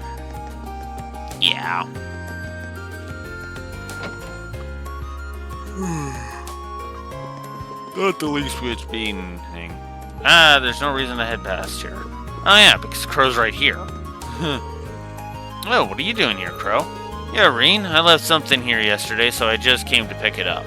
So man, I always forgot how much of a pain moving is until I have to do it again. This is why I wanted to use my old room just to store stuff in. I wouldn't push your luck with that.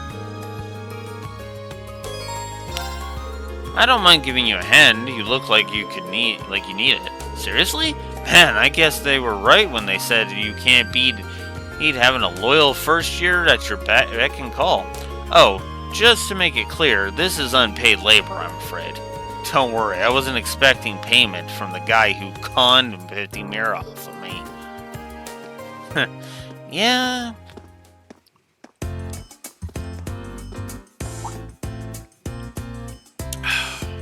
Yo! Hey there. What's up, Crow? What's this I hear about you being a first year again? I heard worse. Did they kick you out already? Come on, you guys know nobody would ever want to get rid of me. Show a little respect to the guy. Teetering on the edge of his second first year. You've only got yourself to blame for that one. So I'm guessing this guy's a first year in your new class, Crow? Yes, I'm with class 7. Well, how about that? Let me give you a little tip.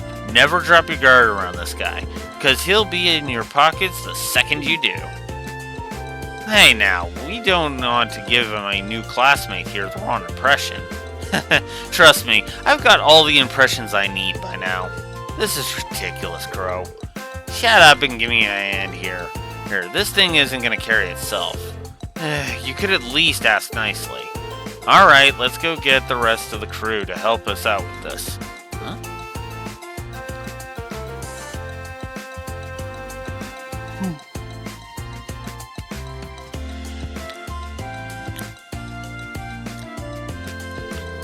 That should just about do it. Thanks for your help, guys.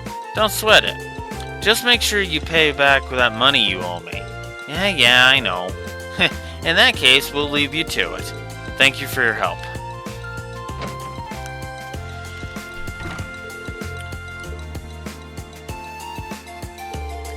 They left in a hurry. Ah well, wouldn't have been able to move all of that on my own anyway, so I'll let it slide this time. I'm surprised you got so many people to show up to help. You really have a lot of friends, don't you? Well, I've been here for 2 years now, right? Keep it up, and one day you might be as famous as Old Crow here. I get the feeling that in order to be that popular, I'd need to be Old Crow. Alright then. Now that you've got your furniture, I'll say it once again. Welcome to the Class 7 dormitory. Thanks, man.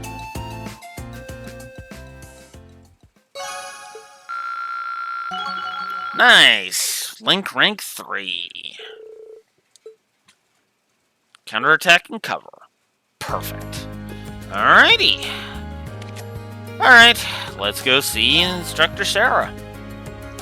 She's got a quest for us, and I want to at least finish that.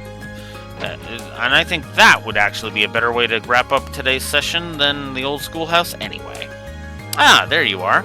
Seems like everything's going smoothly with the student council. For the most part, yeah. Glad to hear it. I've almost finished with another day's boring paperwork here. Want to skip this joint and head into town? And you can treat me to a couple of beers for being such a dedicated teacher. Yeah, for some reason I see the school frowning on that. You never cease to entertain, Reen. So, Neidhart let it slip that he gave you guys some special training last month. Wait, what are you... Oh, you must mean those swimming lessons. Exactly. Higley, I've been pretty pleased at how much all the guys had been improving their times. And then, boom, I find out it's all because of Neidhart's meddling. I'm still fuming. Do you know how much crow I was eating when he bragged right to my face? Breakfast, lunch, and dinner. What's the deal with these two?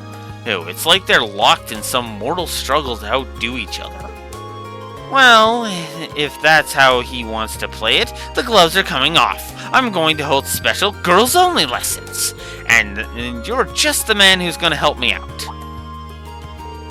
But you just said it was girls only. Oh, but I need you, Reen. I need you to tell me all the juicy details about what Neidhart's been drilling you on. And so, you're free right now, right? I almost regret saying it, but I am.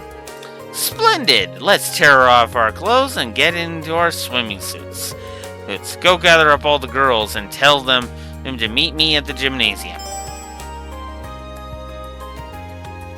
Phrasing, Laura. Phrasing Sarah. Why did I say Laura? Phrasing Sarah. Phrasing. Jesus.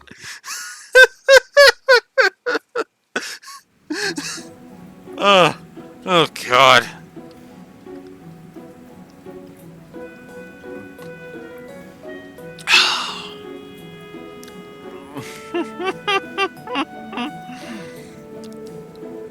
So, what sort of training will we be doing here? It hasn't escaped my notice that it's only girls here, too. What sort of training, indeed? I'm more worried about the wandering gaze of a certain boy in our midst. Well, things happen. Listen up, Instructor Reen here is... Wow! They just flat out call him that. Instructor Reen here is going to tell us all about the secret training Neidhart decided to give the guys. Did you know he actually held a special workshop just for them? Doesn't it burn you up that none of you were included? Not really. Knowing him, it was probably just needless exertion. Yeah, I totally get what you mean. He seems like the kind of guy who likes boring monologues and macho training sessions and that sort of stuff. Wow, why don't you tell us how you really feel? Alright, let's start with the so-called Manway method of his. What does that involve exactly? Ooh, that actually sounds pretty cool. The general idea behind the Manway method is that people put more effort into things when they can beat the other people at them. First up, we'll have Reen, the mean machine, show us how it's done. Go ahead and choose who you want to square off with. You know, just Reen is fine, really. Okay, I'm stuck here anyway. Might as well make the most of it. So now we can compete with whoever we like. This will give you bonus 100 bonus link exp with whoever you choose. So I'll go ahead and I'll just raise Milliam because Milliam's the lowest right now. You know, it's probably best to ask now, but you haven't taken any swimming lessons here yet, have you? Ew. How much do you even know about swimming? Should I start blowing you up some water wings? Oh, I know plenty. If you think you'll zoom past me because I'm small, you've got another thing coming. Oh, don't worry. I'm well aware of how much energy you have to spare. I'm not entirely sure how well she can swim, but if she's that confident, I guess she won't drown at least. How about it then? Care to go first and show me what you got? Sure. Looks like we've got our first match. Let's not waste any time and get started then. Ready and go.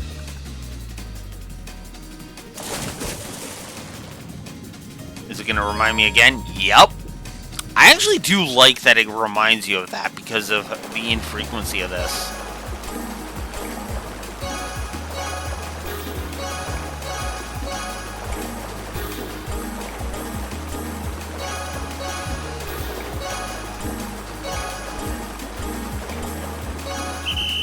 Oh, I actually won! Damn, I didn't expect that. I'm not gonna lie, I wasn't expecting that. Though, I would have won if you'd let me use Lammy. That's not the point of this! Having someone else swim for you kinda defeats the entire point. Can that thing even swim? Don't feel too bad. You did pretty well for yourself out there, Milliam. Anyway, get back over here. We're not done yet. Not even close.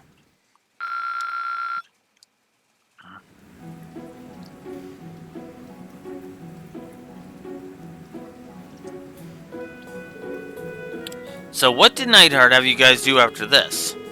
Well, the first part was having us all go head-to-head like we just did now. Oh, after that, he pushed us to our limits, swimming the length of the pool with just 30 seconds of rest between laps. In terms of distance, I'll bet he ended up swimming well over 5,000 arc. That's crazy! Now that's what I call a long-distance swim. That sounds about right for a regular training session. Or maybe for you, Laura. Bleh. The distance doesn't really bother me. The distance doesn't really bother me, but I don't want to just swim laps back and forth. Boring. How about we play tag? Oh? I'm up for it if the rest of you are. Sounds fun. I'm not opposed to the idea. Yeah, I just hope a certain someone doesn't use fun and games as an excuse to get all grabby. Relax, this is me you're talking about, not Crow. I'm sure it'll be fine.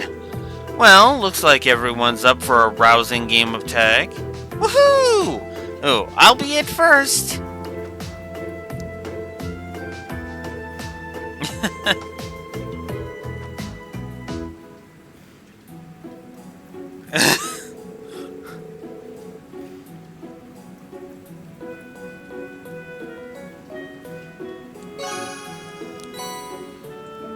And we get Zerum capsule from Sarah as thanks.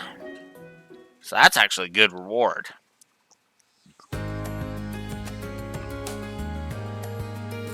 Alright, so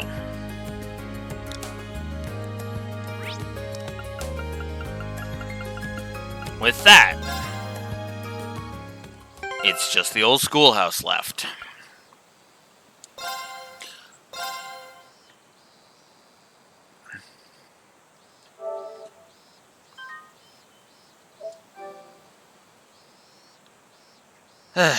Anywho.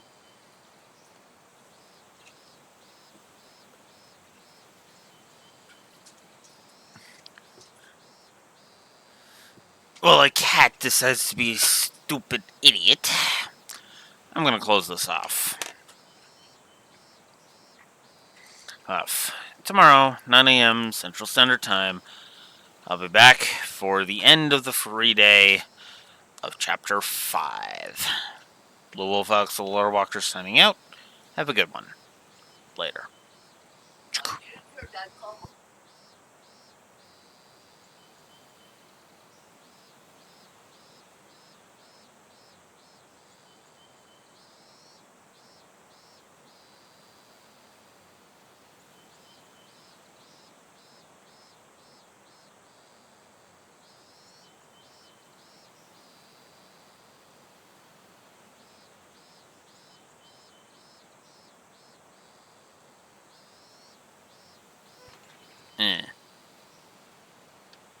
Yay. Fun. Anyway.